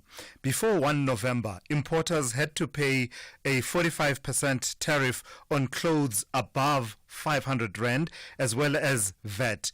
As of November, imports under 500 Rand are also subject to the 45% tariff and VAT, a move that has been met with some degree of contestation. Let's bring into the conversation Simon Ipel, who is the Director of Policy and Research at the Southern African Clothing and Textile Workers Union. Good morning to you, Simon, and thank you for your time. So your understanding of what the change is that has been introduced by moving away from the so-called de minimis rule. What changes has it brought about within the context of the clothing and retail industry? Morning, Thulasizwe, and morning to your listeners. Pleased to be here. So I am just having a bit of a chuckle on this side with your intro. I was just imagining if the intro was, thousands of consumers have signed a petition to demand access to heroin, and I'm being a little silly with this. But, the idea that we must have the cheapest possible things which are bad for the broader social body is the same as demanding that we must have access to, the cheapest, nicest drugs, to infect us. So here's the challenge. The challenge is that goods at any price may be useful and appealing to consumers, but goods at any price are not necessarily good for economies or building economies, industrialization, economic development, or equitable growth. And that's really what we've had to wrestle with in this matter. So our trade union, SACTU, absolutely welcomes the changes which have happened from SARS. And the effect of what's going to happen, just at a duty level, is that finally these products coming from offshore online retailers, such as the ones mentioned, are going to be taxed the amount that should be taxed for import duties, and they're going to pay VAT like everything else. So what's happened to date is that there's been a loophole that they've been exploiting. That's an old loophole that sort of, dates back to a time when no one could imagine the possibility of offshore online retail like we have. And it allowed products that came in small little bunches or below little values of money, essentially to avoid both VAT and tax. But when you take these global behemoths and you compare them to, for example, South African retailers or even other retail platforms in South Africa, when they get their goods, they've got to play by the rules. They've got to bringing goods that are subjected to laws like import duties. They've got to pay VAT. And that's the differential between these two different dispensations, and the fact that it's so used by these offshore platforms has created really an unfair advantage in the market. And the effect of that damages not just our retailers, but our manufacturing industry. To what extent will it protect the industry, though, Simon? Because by its very nature, the regime that's been in place, it being known as a de minimis rule, implies that, that whole concept that the law does not concern itself with trivialities. Is this to say that these purchases under 500 rand per item stopped being trivialities and started becoming off scale with impact on the local market? Yes, absolutely. I mean, that's a great way of putting it. It moved from being really sort of, small niche instances to a flood, and then the flood moved to a deluge. It's a very, very significant volume of product that comes through these channels. I mean, you can see it in the app data. You can see that those platforms or those companies, the amount of traffic on them is just disproportionately large. The amount of volume coming through the import channels is disproportionately large. They're no longer a granny sending an item to a grandchild in another country. They're no longer someone sending a present to someone else. This is a massive, massive, massive operation, and that's really the big challenge here. Look, if it had been allowed to keep going, you would have had the dismantling of South African commerce in many ways, in the retail industry, because this is not just clothing. These companies are trading in all kinds of products, manufactured products, etc. So you would have had the dismantling in many ways of South African retail, and then all the industries that supply into that, including manufacturing. But Thulasizwe, this is not a South African problem, neatly. So this is something everyone around the world is grappling with, in France, in the US, in the UK, in Spain. In Vietnam, they've banned some of these apps on platforms such as Google Play, etc. So you can't even get them. In places like India, they had banned them. And then they've only recently re-allowed them on condition that there are partnerships with local retailers and that they source all the products that they sell in their country. Countries like Germany, Austria, Poland, Denmark are all grappling with not just the effect of the products coming in, but the data concerns. Because obviously these companies are also harvesting all the data. I mean, that's why their advertising is so sharp on the front end. All right, Simon Apel, who is the Director of Policy and Research at the South African Clothing and Textile Workers Union, SACTU. Thank you for that input there. I suppose the message from Simon there, cheap is not always cheap, I suppose. That is the essence of his message. SAFM, guiding you through the rush hour traffic. Couple of headlines in the traffic, still very heavy backlogs passing Spruitview. The N3 North, that's a crash at Heidelberg Road. If you're on your way to Joburg, that'll hold you up. Protea Glen has some protesting. The R558 is closed down. That's the main sort of Impala Road that takes you to and from the N12 highway. So just expect some delays and diversions through Protea Glen. Getting in and out will be difficult without diverting. The N1 still very slow coming through Midrand towards New Road. There's also backlogs on Olifantsfontein towards the highway. The old Joburg Road from Centurion into Midrand stays heavy as well. Durban traffic this morning, earlier crash on the N4. This is the Ruthurst Highway, townbound at Sandile-Tusi Road. Still queuing traffic just south of Blue Lagoon. You'll run into a bit of trouble there. And Cape Town, very slow going, still coming out of Edgemead area. The lights are down on Bosmansdam Road at the N7. Edgemead Drive and Bosmansdam Road towards the highway stays busy. The N1 highway, slow go from Plattekloof Hill to the city centre. Busy enough to be pushing Nelson Mandela Boulevard back to around Searle Street. So the approaches to the elevated freeway are under pressure. And then the N2 as well from the airport through to Hospital Bend stays very busy. Rob Byrne, SAFM Traffic. If you haven't already heard, FlySat is giving away a whopping 1 million rand in flight vouchers. That's right, 10 lucky winners will fly away with 100,000 rand each in vouchers, guaranteeing that their adventures come alive in 2025. And with 150 daily flights to all main SA destinations and beyond, you'll be spoiled for choice. Enter at flysatfair.co.za. This could be your 1 in a million opportunity. FlySat for the love of flying. T's and C's apply. Zansi Africa. Bafana Bafana have qualified for AFCON 2025 with an unbeaten record. For decades, the SABC stood by Bafana Bafana when few believed. It has been our honor to champion our national heroes through every twist and turn. We witnessed their hard work, challenges, and incredible resilience. This victory is not just for the team, but for all of us who have held on to hope and pride in our nation's talent. Big ups to the entire team for inspiring the nation and the supporters for the never give up attitude. Together, we've shown what true perseverance can achieve. Hashtag the power of perseverance. SABC Sports. Thank you for supporting Bafana Bafana. For the love of the game. If you think you cannot afford a lawyer, think again. Clientele Legal has made professional legal services affordable for you. Whether it's a civil, criminal, or labor-related matter, we have a nationwide panel of attorneys standing by to assist you. SMS SAFM to 32195. That's SAFM to 32195 and we'll call you back. Clientele General is a licensed non-life insurer and an authorized FSP. Standard rates and terms and conditions apply. Call Thulasizwe now, 086 000 2032. So we have a nice array of topics that we've been discussing this morning. Let's hear from you on some of those. Good morning, Pembe and SAFM listeners. You know, in this issue of last night's President Ramaphosa's cabinet reshuffle, actually that's not a cabinet reshuffle. I could call it a cabinet rearrangement. You see, if you want to know what a cabinet reshuffle is, you better ask the former president, President Jacob Zuma, what a cabinet reshuffle is.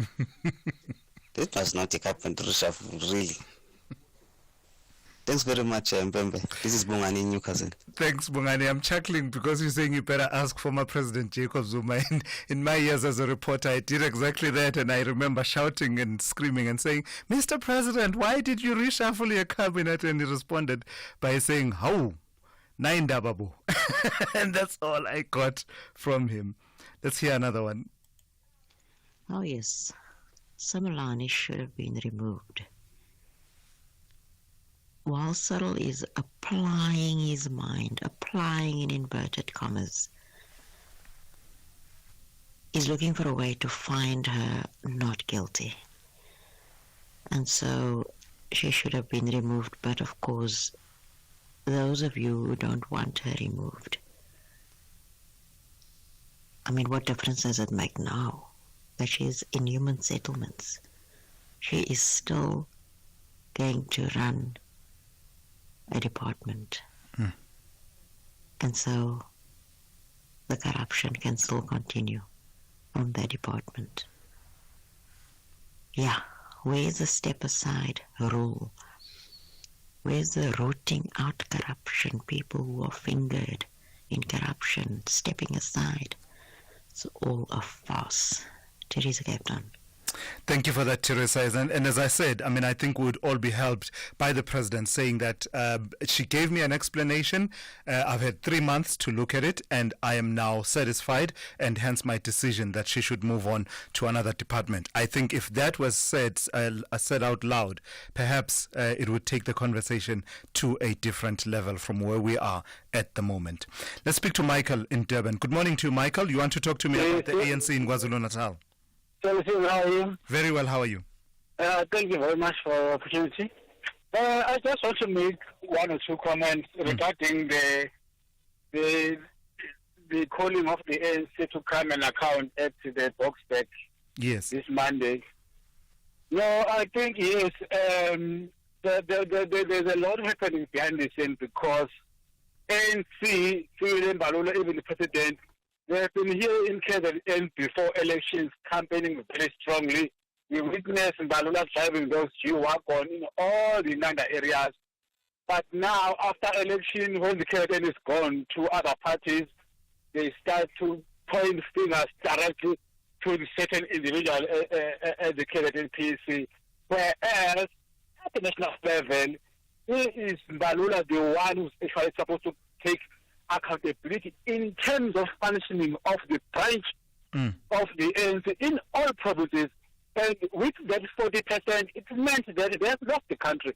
And I'm asking myself, what accountability was taken by Gwere Mantashe as a chairperson, himself as a secretary, and the president as the president of the ANC, and what report they have produced or generated as a form of accountability to the NDC, and we have not even taken into account what report. They were all told, no, the arrangement is going to go on, and but at provinces, they are quick to point the fingers.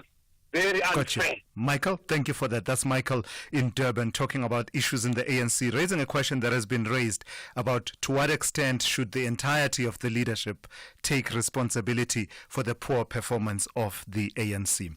Tebogo in the Val, good morning. You are concerned about passports and IDs in this country. What about them concerns you? Morning to listenership. The problem, since you know that most of the things are done online, applications and all that. Now, the problem is when a person applies for an ID, they are requested to make a booking, which is fine, no problem with that. Then after a certain time period, the ID is ready at the center. Then one will get a text message that tells them that they should come for a collection. But then for the price of many people, when you get there, already at the center, you are told to make a booking. Yet the ID is already there. A booking for collection? For collection, yet the text message said the ID is already there. Wow. So, yes, when one gets at the center, you are told to make a booking. So now the problem is you find that majority of our people are not computer literate. One. Two, some people travel, you find that for civil trade they travel about, for civil trade they pay twice. Taxi fare, which is very much unfair. Yeah. All right, Tebogo, thank you for that. I think maybe it might be a conversation we might want to take forward with the Department of Home Affairs. It doesn't seem very efficient for me that in addition to booking an appointment for you to go and have your biometrics and everything done, you then need to make a booking to go and collect the ID or the passport. It just seems that we can be a bit efficient than that.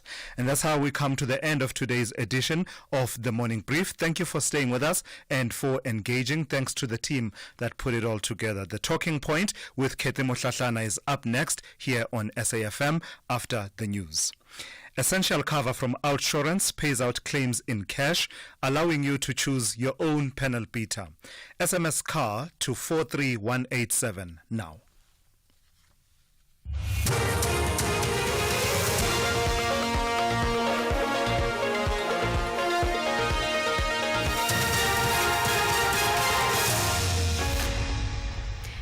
In our top stories, ratings agency keeps South Africa's outlook at stable and voting in Tabazimbi by-election underway. Good morning. Rating agency Moody's has kept South Africa's credit rating at sub-investment grade of BA2 and maintained a stable outlook. Moody's in a statement says its decision not to downgrade the country's credit is due to strong and independent institutions such as the judiciary and the central bank, a robust deep financial sector and a solid external position. However, the rating agency has warned the move also acknowledges chronic challenges posed by the country's inequalities which hamper reform progress and fuel social risk. Tsepo Mungai reports. The latest review is seen to be more cautious. Last month, S&P revised South Africa's rating outlook from stable to positive, citing improved reform programs and economic growth potential. National Treasury says it notes Moody's decision to affirm the sovereign long-term foreign and local currency debt ratings. It says government of national unity will pursue structural reforms and ease growth bottlenecks. It is also pursuing policies to achieve rapid, inclusive and sustainable economic growth. The total unspent conditional grants from the Free State from the 2020-2021 financial year to date amounts to over 1.6 billion rand. National Treasury says when money is returned to its coffers, it means services meant to be covered by those funds are not delivered. The Free State MEC of Finance, Ketso Makome, has raised concerns over a lack of consequence management and municipalities failing to implement the recommendation from the Auditor General's report. It makes a problematic situation if people are not accounting on such things. We also need to account on the things that will have been told by the MPEC or the internal auditors on what will have been the gaps in the financial management system and also in the financial controls systems. So if we're not going to do that, there's always going to be a problem that the audit outcome is not going to favor us. So we really need to deal with such things. We also need to deal with audit actions plans. Voting is underway in the by-election at the dissolved Abazimbi local municipality in Limpopo. More than 51,000 voters are registered to cast their votes at 57 voting stations. 12 wards became vacant when the council was dissolved in October following years of political instability. Voting started smoothly with only a few people making their way to cast their votes at Northam Township. Jan Finter, who just voted, says he wants to see stability at the municipality. It's necessary to vote for the correct party, so things must be happening now. It's now for a long time that Northam is going backwards, and as you can see here, there's no proud anymore. I think we must vote for the right party, put your feelings away one side, and we must work together. I think there must only be one party. You can see with a coalition, there's always problems. The DA's federal chairperson Helen Ziller says although the change to remove Thembi Simelane from the Justice Ministry is fitting, she should have been placed on special leave until her involvement in the VBS Bank issue is resolved. The presidency announced a cabinet reshuffle last night. Simelane will now serve as the Minister of Human Settlements, while Human Settlements Minister Mamuluku Kubai will be replacing her as the new Minister of Justice and Constitutional Development. Zola says Simelane should have been placed on special leave. The whole VBS scandal is still before the courts, and a Minister of Justice can have absolutely no conflict of interests in that position. And of course, if it is true that Minister Nkarimeng got a loan from the VBS, then her position would create a very major conflict of interest. So it is very important that she is moved out of justice and constitutional development. But frankly, I think she should be put on special leave until the case against her is either established or not, as the case may be. And finally, police have arrested another drug trafficker from Sao Paulo in Brazil at the O.R. Tambo International Airport east of Johannesburg. This as the SAP's safer festive season operations are in full swing across the country to curb crime. Police spokesperson Athlenda Mate says the suspect will appear in court soon. Our crime intelligence picked up on a 21-year-old man that was intercepted after landing from Brazil just after 12:20 on Tuesday afternoon. The drug mule was taken to a local hospital where a medical x-ray confirmed the presence of foreign objects in his stomach. The process to release these foreign objects has started, and we can confirm that plastic-covered cocaine, bullet-looking objects are being released by the suspect. He will appear before the Campton Park Magistrate Court before the end of this week on a charge of drug possession and drug trafficking. Recapping the top story, rating agency Moody's has kept South Africa's credit rating at sub-investment grade of Ba2 and maintained a stable outlook. For SFM News, I am Anne Musa. Essential cover from Outsurance pays out claims in cash, allowing you to choose your own panel beater. SMS card to 43187 now. The SAFM Playwriting Competition is back. After receiving hundreds of entries last year from South African writers of different ages and ethnic groups sharing their stories, now the time is yours. It's your story. You decide. SAFM invites all writers to explore the medium of sound. the theatre of the mind, and to create a 1-hour radio play in English. Get writing now and submit your play before the 3rd of February 2025 for a chance to win one of 3 large cash prizes. For more information, visit safm.co.za. SAFM, leading the conversations that move us. It's finally December and time to unwind. With Outsurance Essential, you can really relax with peace of mind, knowing that your older car is properly insured. Accident claims are paid in cash, so you can choose the panel beater you want to use. Add motor warranty, which covers you for mechanical or electrical breakdowns. Get saving with Outsurance Essential for unfinanced cars older than 5 years and valued at less than 130,000 Rand. SMS car to 43187. That's car to 43187. Licensed insurer and FSP, T's, C's, and information online.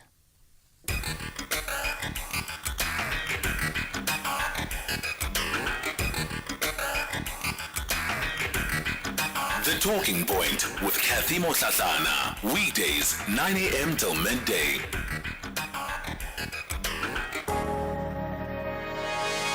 I had a chat with a lawyer who works for the government, and one of her jobs was to ensure that anybody who takes the life of another intentionally and unlawfully is intentionally and lawfully put to death. And you know, in Botswana, this is done by hanging. She also told me she had no choice but to do her job. I, of course, challenged her personal choice-making. I pointed out to her that she had chosen to study law, she'd chosen to work for the government, and she'd chosen to uphold a law which states that whoever intentionally and unlawfully takes the life of another will intentionally and lawfully be put to death, unless, of course, there are extenuating circumstances to explain the crime. She could not now try and hide behind her choices, consciously or unconsciously. She then told me that she'd recently been experiencing discomfort so great that she'd requested an interdepartmental transfer. Why the discomfort? Because she'd come to realize the consequence of her choices on the lives of others. Of course, I congratulated her heartily because I thought, great. Why did I congratulate her heartily? Because I love discomfort. Discomfort can force thinking, as opposed to comfort, which easily leads to complacency. The organization for which I work, Ditshwanelo, the Botswana Center for Human Rights, brought an urgent action before the court in 1999. And the purpose of that action was to prevent the impending execution of 2 indigenous men. They'd been found guilty of murder. They had 24 hours left to live, and their graves had already been dug. In Botswana, the bodies of the executed are buried on the prison grounds, and the families do not attend the burial. However, in the case of these 2 men, they were eventually released after a 10-year stay in prison. However, long before that decision by the judge, I decided that it was really important for me to meet the family of the murder victim. This was much against the wise counsel from my own family and my colleagues in the office. What were they concerned about? They were worried about my safety. Nevertheless, I found myself sitting in a room filled with relatives of the deceased. Relatives racked by deep pain and sadness at the loss of their loved one, but also filled with deep rage. At one point during the conversation, a young relative lifted her arm and pointed at me and said, "Seeing as you have not allowed the heads of those 2 men replace the head of our uncle, yours is going to go in its place." To which I said, yes, this is what I call the sacrificial lamb discourse. And so that was one of the experiences which I had in living life consciously. Now, leadership is not only about leading others, it is about leading self with purpose. How you lead should reflect the values of the goal which you seek. Alice Mohwe, President of the International Federation for Human Rights. Welcome to the Talking Point. It's 11 after 9 o'clock and a pleasure to be in your company as we lead conversations that move us. I'm Kathy Motlatlana. Coming up on the show, we're going to be kicking it off with the open line. Looking forward to hearing from you on the National Roundtable. Of course, remember that you get to set the agenda. It's your opportunities to raise whatever matters of national and perhaps international importance that you believe the rest of the country should get talking on. So I'll be taking your calls on the studio line. The number to dial is 086 000 2032. 086 000 2032. On the WhatsApp voice note line 0614 104 107. Of course, last night we had the best description that came to my mind was just a bit of musical chairs in the cabinet, right? The president announcing some of those changes in as far as the Minister of Justice and the Minister of Human Settlements is concerned, swapping portfolios there, and two other changes when it comes to deputy ministers. So really, the notable one would, of course, be the fact that the president has removed Thulasizwe Simelane from the justice portfolio. It's 3 months, during which she has faced increasing pressure and scrutiny around her position following allegations of corruption against her. Those allegations have not gone anywhere.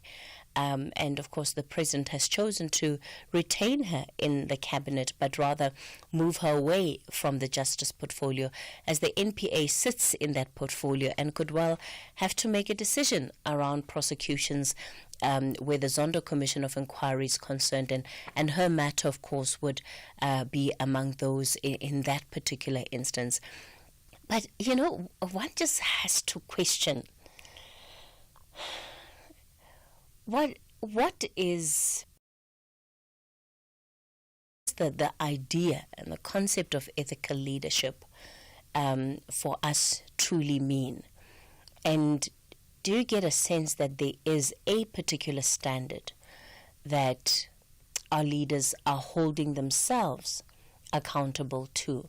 Not even that we are holding them accountable to, but they are holding themselves accountable to.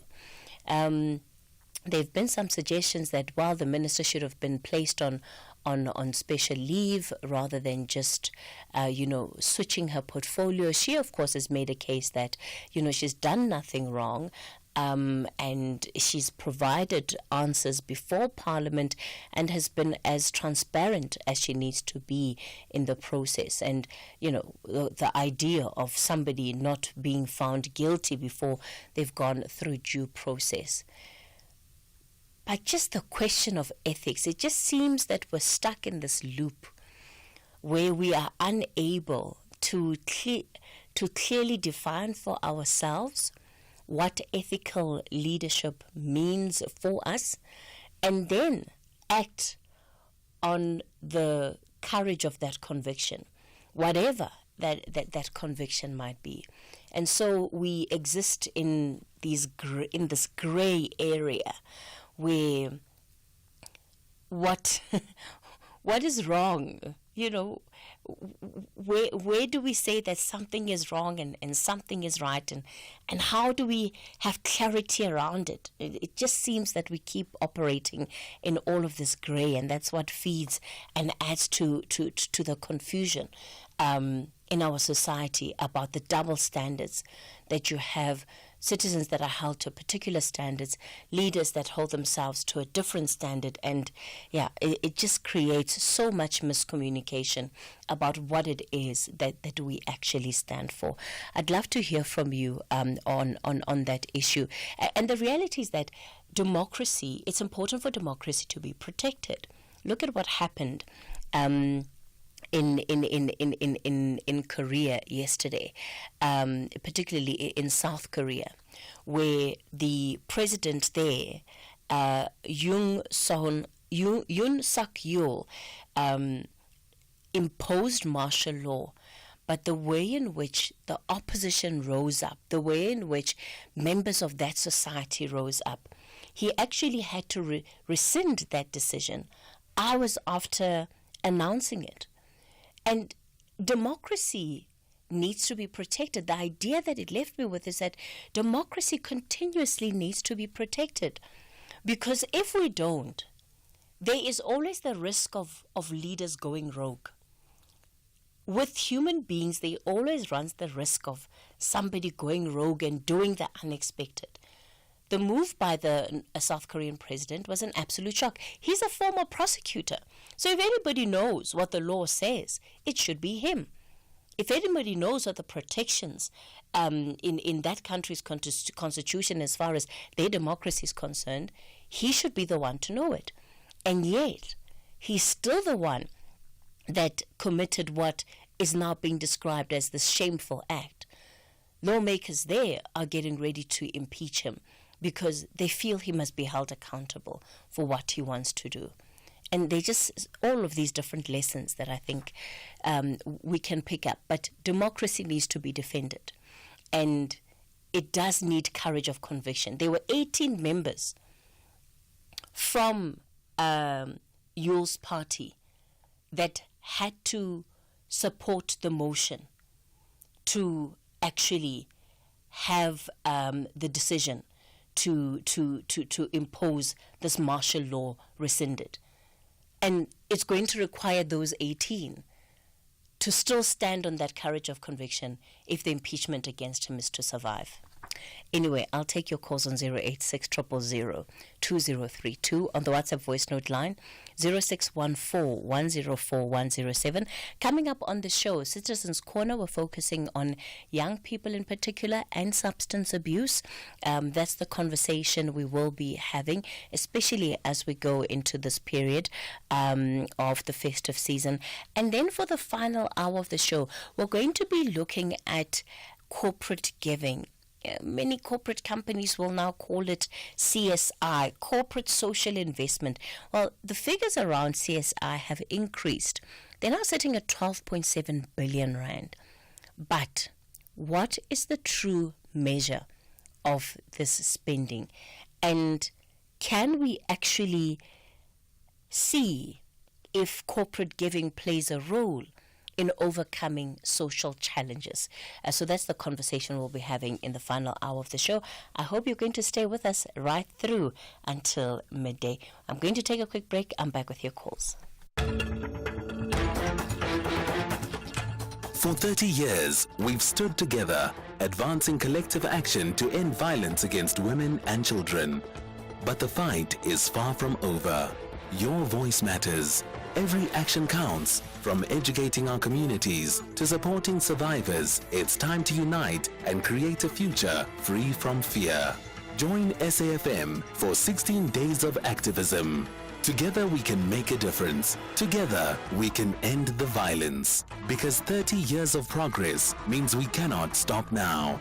Let's advance the fight. Stand up, speak out, take action. SAFM, leading the conversations that move us. The Talking Point with Kathy Motlatlana. Weekdays, 9 a.m. till midday. Good morning, Kathy, and good morning to SFM listeners. Sister Kathy, I'm now convinced that President Cyril Ramaphosa doesn't care about the ANC. I mean, how can you remove Thembi Simelane from one portfolio to another? Okay, let's say Thembi Simelane's explanation is convincing that no, he doesn't deserve to be removed as a minister. So, but why Cyril Ramaphosa removed him? For what? He must just step aside. President Cyril Ramaphosa must know that it's no longer about that time that ANC has majority. Now you have 40%. You need to convince the voters that indeed you are serious about corruption. But anyway, the ANC is gone. Thanks very much, Kathy. It's Tapelo in Zanin.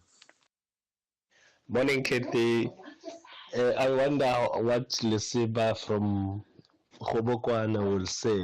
And I'm sure you'll say, the president is apply his mind and all that. The president is working. You can see that the president is checking his time. But the matter is that the lady, she's still the minister. She is not, the president is not acted. There's nothing that he has done. Thanks. All right, yeah, thanks for those WhatsApp voice notes. Let's go to Mlu in Durban. Good morning, Mlu. How are you? Yes. Kathy, I still need to be guided as to what is wrong that Minister Simelane did. Is there something concrete? Is there something tangible? I'll make an example, Kathy. With the ex-Minister of Defense, Mama Nosviwe Mapisa Ngakula, she's in court. If she was in cabinet, she deserved to have been kicked out of cabinet, But for Simelane to have declared that she has taken a loan, for me, really, what is it that is wrong with what happened? She never she was not the one who indicated that the VBS must collapse and money is being taken to other people. But really, in all these banks that we have, the major banks that we have, are they all clean cases? If it happens, Kathy, that for argument's sake, one of the banks falls because of the CEO or the board of directors did ABCD, do I become a victim of that? So, Mlu, the fact that there are still unanswered questions in as far as that loan is concerned, and I'm glad that you bring up VBS too, because VBS is one of those examples, again, where you have high-profile politicians and individuals that have also said they've taken loans. Dondo Morajane recently, resigning from his position with the Morty Group, and he too was named as one of those that had received this loan, apparently. That's the allegation being made while he was at the Treasury at the time. Sizugodwa, Zondo Commission. The reason why, he was in court, I forget, the name of his co-accused slips my mind now, but that too was the result of a said loan. So there are still questions that need to be answered around this apparent loan that Thembi Simelane had received.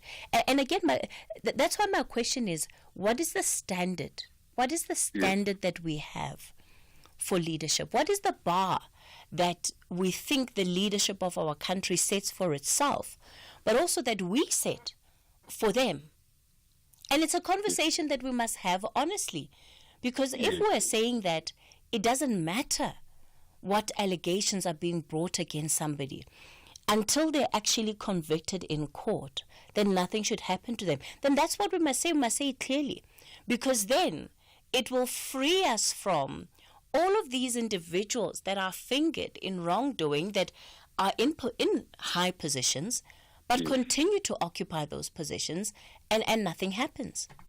I get you, you're correct. We need to uphold the ethical standard with our leadership. That's one I don't dispute. But what I'm saying, Kate, is that it shouldn't be a blanket approach, where somebody gets to be figured in a particular way, and then we just paint that person as though like he's corrupt. Because for me, as I'm still convinced, the lady is not corrupt. She took an honest loan, just like Kathy can apply for loan in a particular bank, and then subsequently that bank has a particular APC situation that happens. And then we can't sort of now begin to say Kathy is part of that setup. I don't think that's fair. And number two, Kathy, just to wrap up, for President, I thought President was going to remove that lady, Kwahube. She's the one basically who was supposed to be kicked out of the cabinet, because she has violated the President almost on 2 occasions. With her not attending the Bella signatory, and number two, the issue of calling this the AfriForum and make a particular arrangement with them. I think more or less, Kathy, just technically spitting on the president's face. Mlu, it again goes back to the question, what are the standards? What are the standards? What are the expectations? Do you think that there's clarity around what those standards are right now? Then it means we need to go for election and break to the whole thing then. I think that then we need to call for election and sort of like everything. This is a victor who's going to lead us. Because now this whole setup of this GNU, it gives us a problem. Okay, Mlu out in Durban. Temba, you're in Norwood. Good morning. Yes, Kate, how are you? Good, Temba. Go for it. Okay. I just want to touch on that guy. You know what? As a South African, we can just call an early election. We go to the election, we start over. Because this thing of nonsense of GNU, the arrangement of what, it's now taking us, it's not taking us anywhere. And us as a South African, we are the one who should blame ourselves. Because we are very reluctant. There's nothing we take it seriously. People are drinking, people are smoking. There's no future in this country. People, they come here and take everything that belongs to us. But us, we are not there to fight. We are not there. Like, my sister, no, South Africa, no. Look what is happening in Mozambique now. People, they are taking their grievance to the streets, protecting their own country. What failed us to do that? Because we are suffering. People, if you go to Alexander now, you'll see people are dying because of expired food. Nothing happened. The president, they got him with money in his sofas. Nothing happened. What about this one? What about this? Why he removed that one? Now, you see, the law in this country has the eyes, and the other people on the ground, we don't see that. Always you never there. And it's wrong. It's very wrong. It's very wrong, my sister. It's very wrong. Very wrong. South African, we need to think again. We need to think. Let's call an early election. We go to an election. We elect the one that we want, because these ones are not serving us. And there's no law that can protect us. But there's Temba, no law that can protect us. Yes, my sister. Temba, what do you think is fundamentally going wrong in the country, number one? And how the does leadership crisis? Okay, leadership crisis. Why does this leadership crisis emanate out of the GNU for you? Because you're blaming the GNU for that leadership crisis. Was it not there before GNU? If that is an arrangement from Helen Zille and these people, and it's not representing us. It's not the will of the people. If we didn't find 50 plus 1, it's very simple. Let's go back to the election and vote again, and we see that we'll end up having a journey. Why are you forcing us to have a journey and want to paint us that journey as a good thing? They didn't win the election. Let's go back. Let's go back to the election, and we will see. That is very easy. I don't know the rules. Yes. Okay, Temba out in Norwood. Let's go back to the election. So 2 calls so far this morning. Not sure how we quite ended up there. But yeah, we'll have a chance to go back to the elections in 2029. Is going to be the next national election. Let me take, actually we don't have time to even squeeze in a voice note. I'll still take your calls on 086 000 2032. That's our studio line. On the WhatsApp voice note line, 0614 104 107.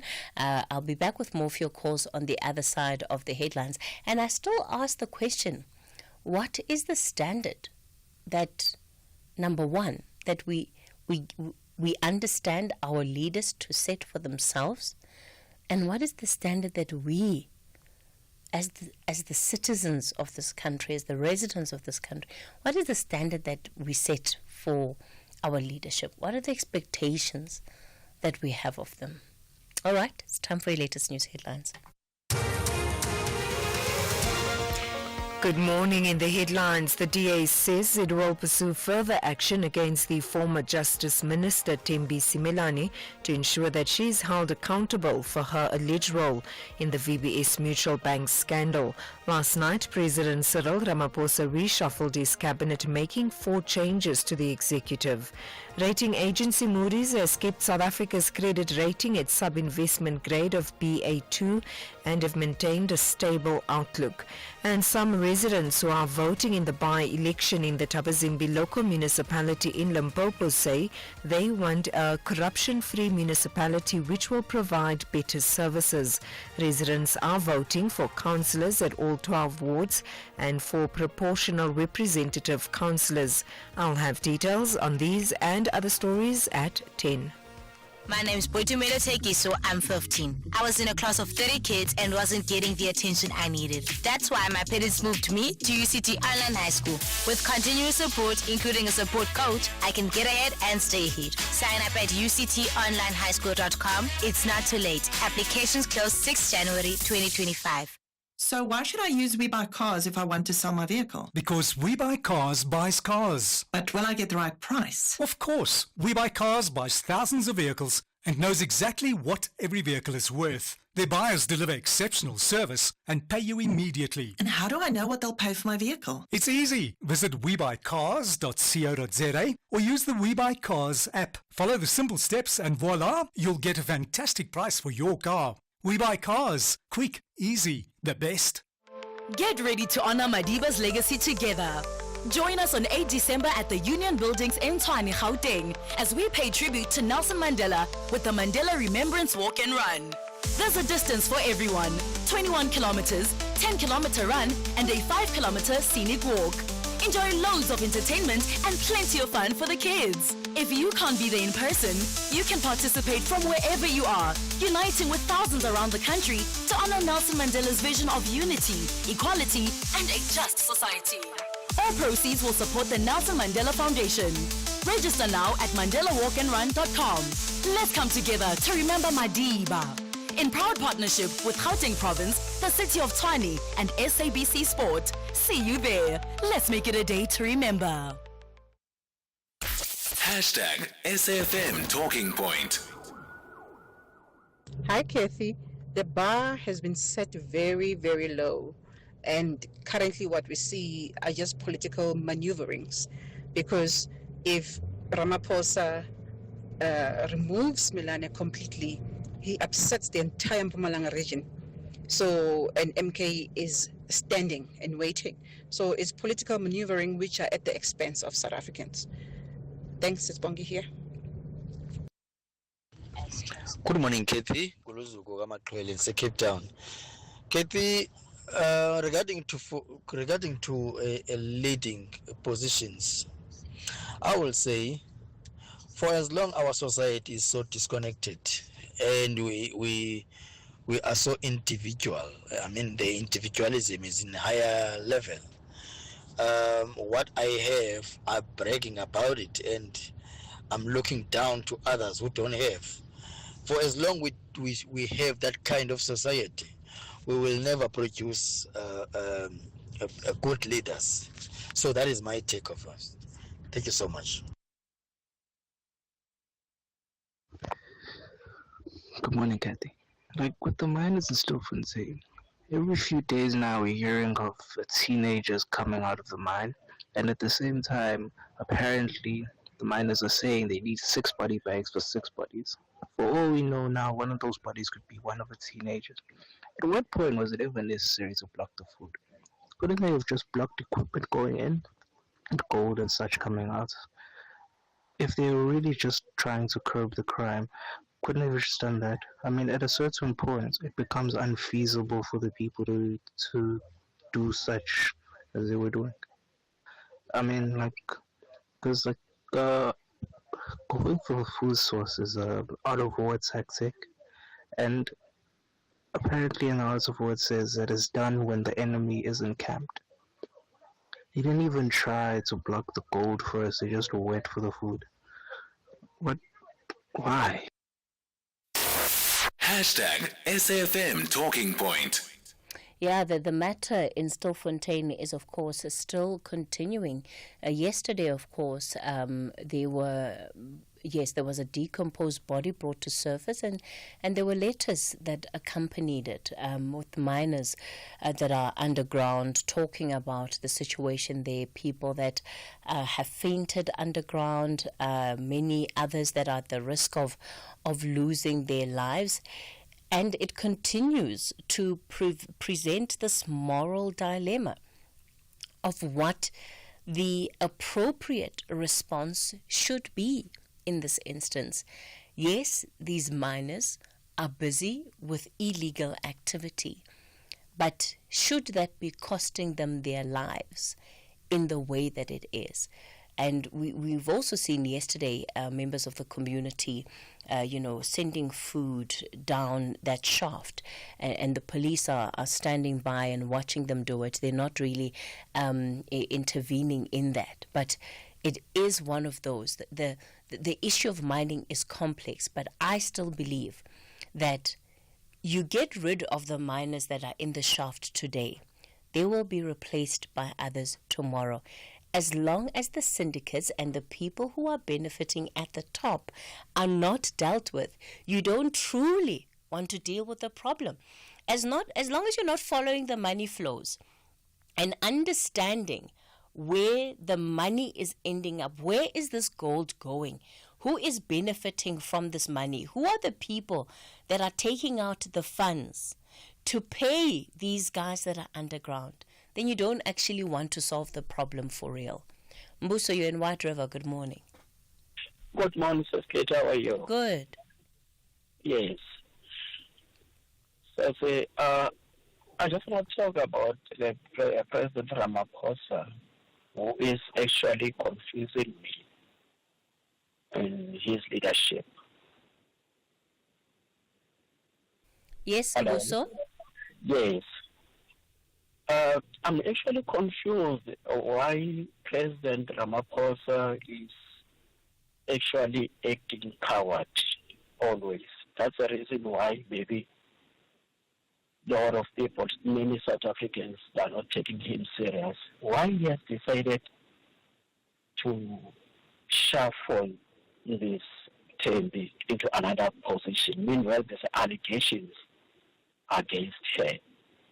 Does that thing of step aside, does it apply to one group of people or it applies across the board?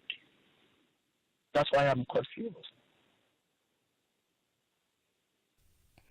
Yeah, Mbuso, and that's precisely part of the issue here.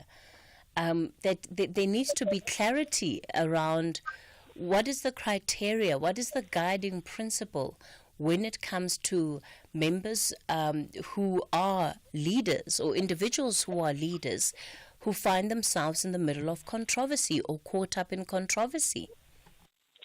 Yeah, really says it means if one has got some allegations, it's fine with them, and then they can simply be shuffled into another position. Meanwhile, some of the peoples are bounded to step aside. Why is doing that? Does it apply his mind correctly, or he is not even sure what he's doing? Because I'm definitely confused. I'm really confused with President Ramaphosa. All right, Mbuso. All right, thanks for that view from White River there. Let me go to Kandisa. Kandisa, you're in Matlosana. Good morning. How are you? Good, thank you. Yes, man, Kathy, I want to talk about the issue of Simelane, but firstly, you have touched something from, I'm staying here in Stilfontein. And I've been interested in this whole issue of these people who are underground. I've attended a lot of meetings with the minister there. And we try to show the minister how situation is bad about those people there underground. Because let me tell you, Kev, we are not saying as community those people are right.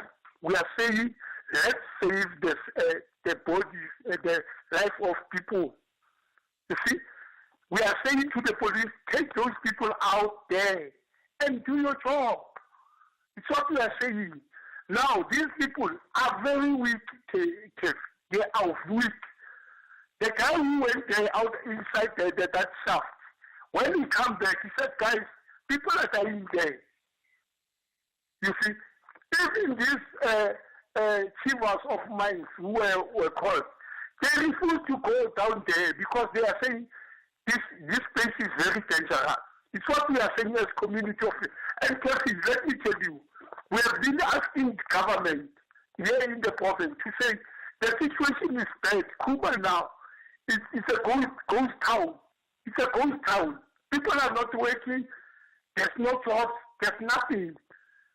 I even requested gift of the giver to come and assist people of Kuma here. People are struggling here. You know what the challenge and the mayor, we have mayors here with city mayors like I don't know like what case. These mayors, they don't assist. They are not assisting community case. You see, and when you speak this thing, it's like you are fighting government of Northwest. Then you do,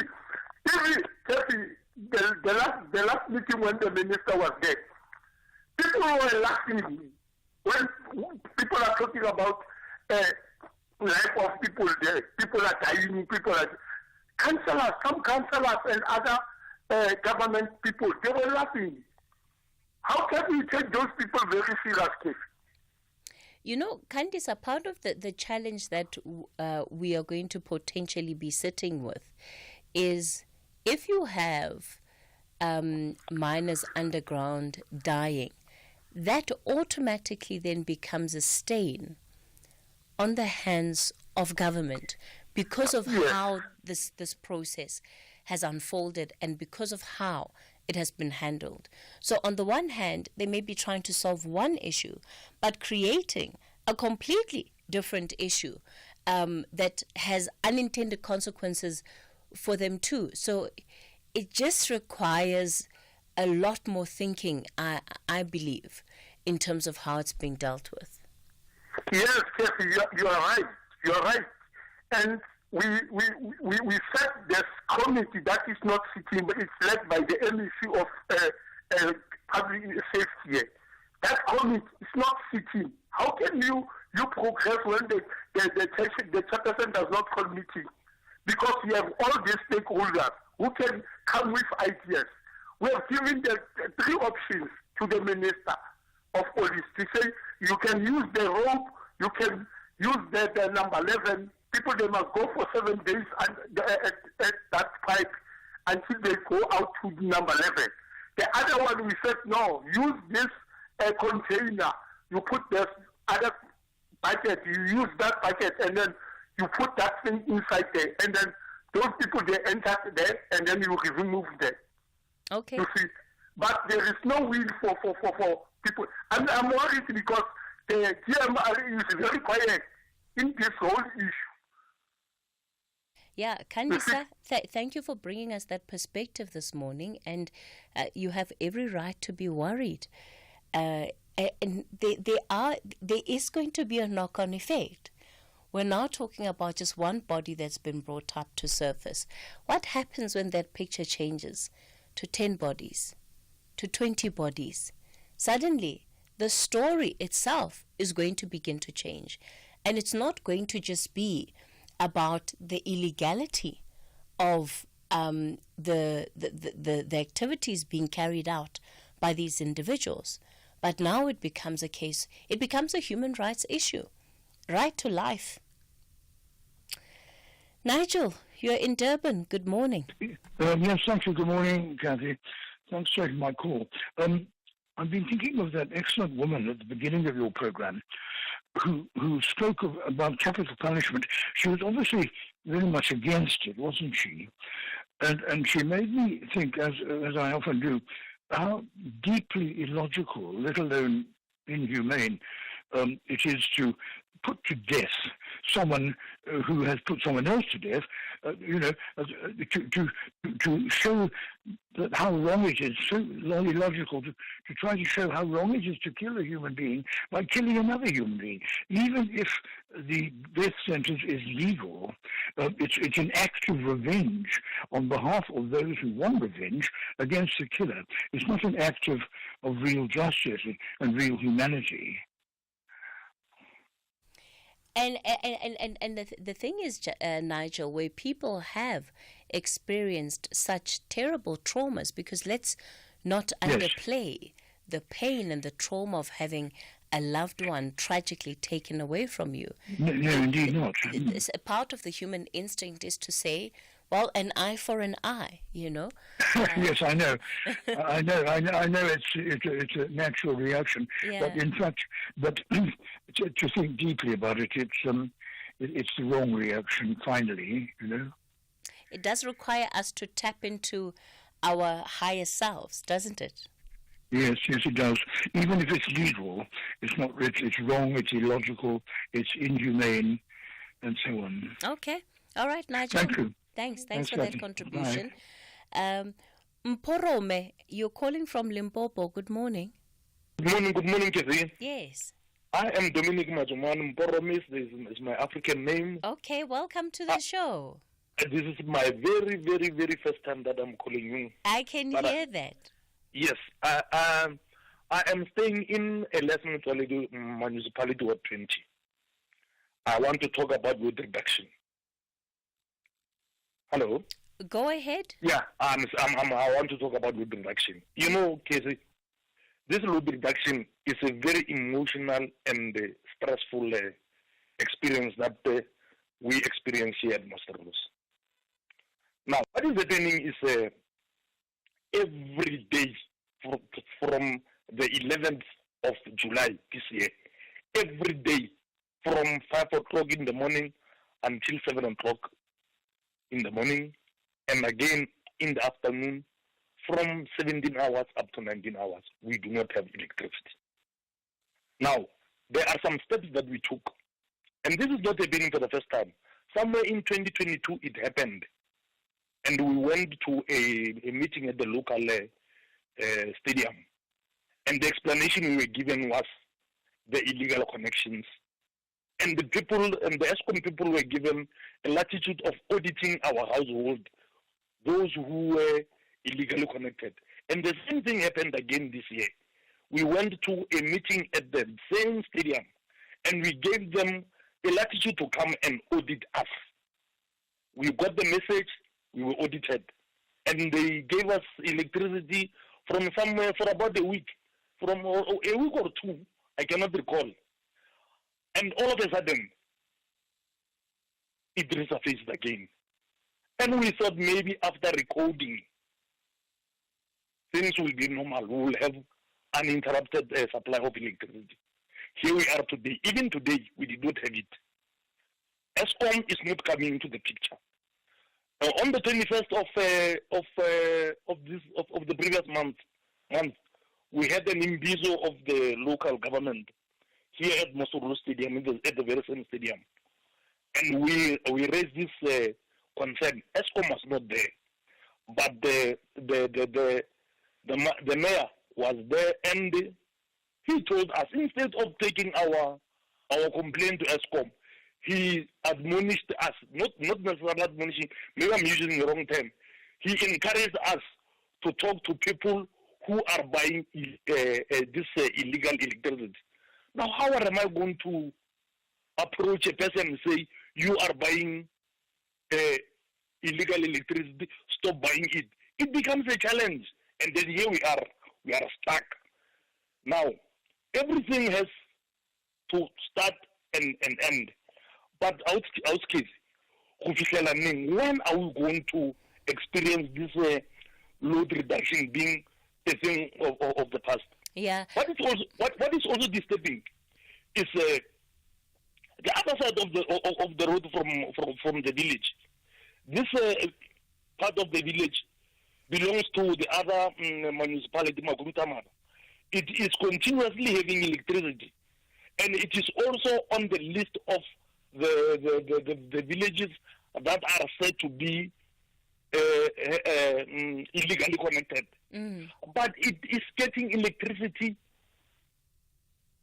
continuously. So, Mporome, basically you're saying that there's a lack of consistency in how ESCOM is dealing, number one, with illegal connections, but number two, it's that you as people who are actually paying for your services every month are being unfairly disadvantaged. Exactly. Yeah.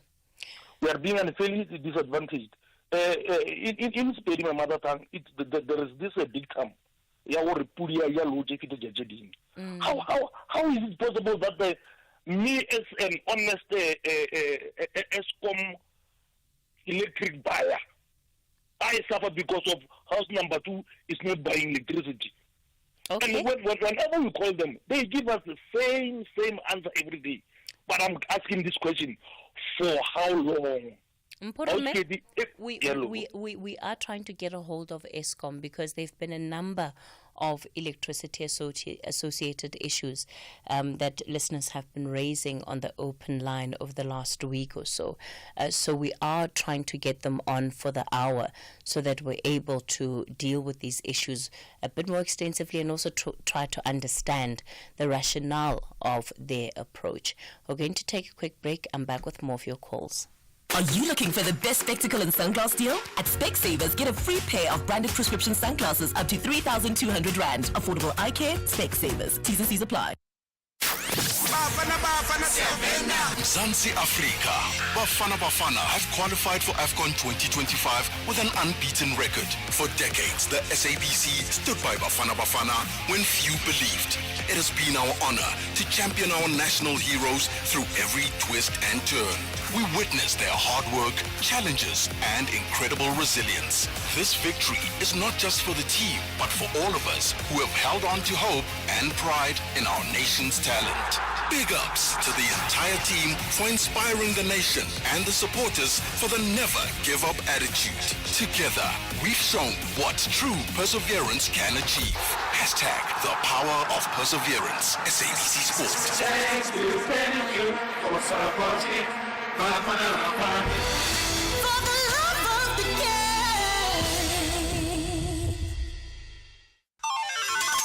Get ready to win big this holiday season with SAFM. Text Christmas to 41391 to stand a chance to win one of 12 amazing mystery prizes. SMS lines open on the 29th of November and close on the 24th of December 2024. Winners will be announced between the 26th and the 31st of December. Each SMS costs R1.50, so hurry up and send your entries now. Terms and conditions apply. Get into the festive spirit and win big with SAFM this Christmas. This festive season, you may not get the gift you were hoping for. It may be a re-gifted avocado slicer. Don't be sad. OUTsurance has a gift that will excite you. Get a quote. And if OUTsurance can't beat your car insurance premium, ask them for 500 Rand cash and make that 1,500 Rand cash if you've been claim free and with the same insurer for 3 years. SMS out to 30754. That's out to 30754. With OUTsurance, you always get something out. A licensed insurer and FSP, T's and C's online. The Talking Point with Kathy Motlatlana. Weekdays, 9 a.m. till midday. We continue the conversation on The Talking Point. This is the open line. I'm taking your calls on 086 000 2032. Pete, you're in Mafikeng. Good morning. Hello, Pete. Hello. Oh, it's Pete. Apologies for that. Apologies. Good morning. Good morning. Good morning. How are you, my sister? I'm well, thank you. Thank you. You know, Sister Casey, I'm now 74 years, and I'm sitting and thinking, and let me honestly tell you, since this in the beginning, the black man's life has been taken very cheap. Those people in the steel mine, in the steel mine, I hear that some of them, their bodies has already been decomposed. And those people, they cannot go there deliberately, not because of hunger. And so I don't know, something must come and we need divine intervention so that those people can be assisted. Really, we cannot afford to suffer like this as black people. So you think the government must intervene? What do you think should happen? How should they be responding? The intervention, serious intervention. Even if we can do as if we see nothing, but the life of black men in South Africa is regarded as nothing. Even if we can say we are in a new dispensation, a black man's life is very cheap. Mm-hmm. Look, those people, they left their country, not deliberately. People are suffering, and you know how dangerous hunger is. they came here, and others they've been misled that they're going to get a job for them, only to find that they're going to be forced to work under mines against their will. But after some of them, after they've been extracted, they are being arrested. I'm telling you, the divine power must do something to assist us as black people. Okay, Pete, let's leave it there. Anonymous, you're in Johannesburg. Good morning. Morning, Kathy. Sorry for that. Hello, Kathy? Yes, Anonymous. Yeah, Kathy, there's a big problem. Every day there's complaints. Every day you got people coming on talk shows, got advocates who come on talk shows, and simply they can't answer questions, and they mumble. Who do they know? Who is paying for all these things underground? There's a whole community underground there. And then you have advocates talking as if they know. But who do they know? Why don't they come out with the whole truth? And you have people complaining, even people from the area there, confusing things, saying people are struggling. When you say people are struggling, fine, we know that, no jobs, whatever. But how many people come from the ground are South Africans? How many of those people who are taken out right now as we speak? Whether you're talking about that 14-year-old or you're talking about how old? How many? Let's not confuse things. Anonymous, does it matter if they're South African or not? Come again? Does it matter? If you are saying people are suffering, people are struggling, who are you talking about? I'm not talking about your people in your community. And when you say community, when you take people out, nobody's from that community. So you are broad, and they say with the...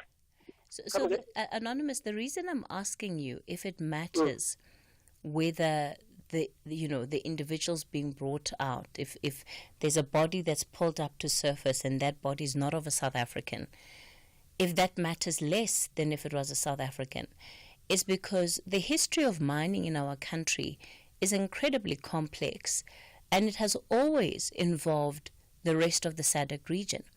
So you have miners from Lesotho who historically have been working in South African mines. You have miners from Mozambique. One just has to look at the civil case that was brought against mining companies in this country. The one of silicosis, and where now funds have to be distributed to those beneficiaries. They have to try and track down beneficiaries from across Southern Africa. But that's the history and that's the legacy of mining in this country. And we can't ignore that just because we have this challenge. Kathy, nobody disputes that. What I'm telling you now is that is out of the question. We are not talking the history. We are talking the now, what's happening now. Yes, but that history contributes to the now. Because if you've got a young man who's underground and he's here because his uncle and his father brought him here, because their grandfather was also a miner, you've got the history of how this individual has ended up here. Like I'm saying, nobody disputes. I'm talking about the crime. I'm talking about when the gentleman says people here. Okay, fine. But we're talking about the crime. You can't say because people come from there and it's criminality going down right now underground. I'm not disputing that. I'm not disputing that criminality at all. Yeah. And I've said on numerous occasions that I don't think that the right people are being targeted for that criminality. But does it then justify what is happening now? The people who avoid the right people are the very lawyers who come there. You sit in your desk there, sit opposite you, and they answer your questions, but the questions they don't answer. They run away from the fact. They should be knowing They've got the researchers. They can know about a government. They can know about a minister. They can know about so and so. But they will never know about who's paying the fridges and the television. The whole community. There's a city down there. Yeah. People are saying, and even the people who are coming out, they are not telling you who's the boss. Okay. Anonymous, we're going to have to leave it there. I agree with a lot of what you said, but the context also matters.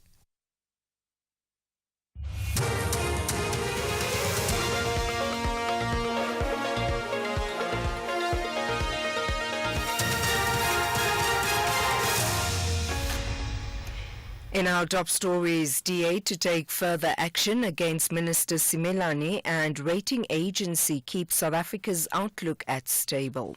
Good morning. The DA says it will pursue further action against former Justice Minister Thembi Simelane to ensure she is held accountable for her alleged role in the VBS Mutual Bank scandal, despite the President moving Simelane last night in a cabinet reshuffle. Minister Simelane has been moved from the Ministry of Justice and Constitutional Development to the Ministry of Human Settlements, while Mamuloko Kubai takes over as the new Justice Minister. President Cyril Ramaphosa made 4 changes to the National Executive. The DA spokesperson on Justice and Constitutional Development, Advocate Glenys Breitenbach.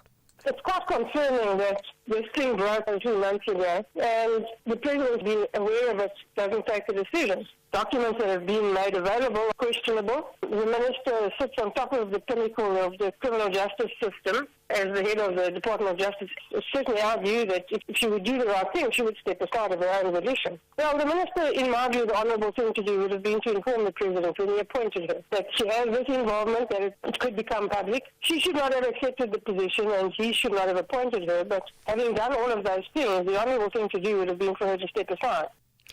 Rating agency Moody's has kept South Africa's credit rating at sub-investment grade of Ba2 and maintained a stable outlook. Moody's in a statement says its decision not to downgrade the country's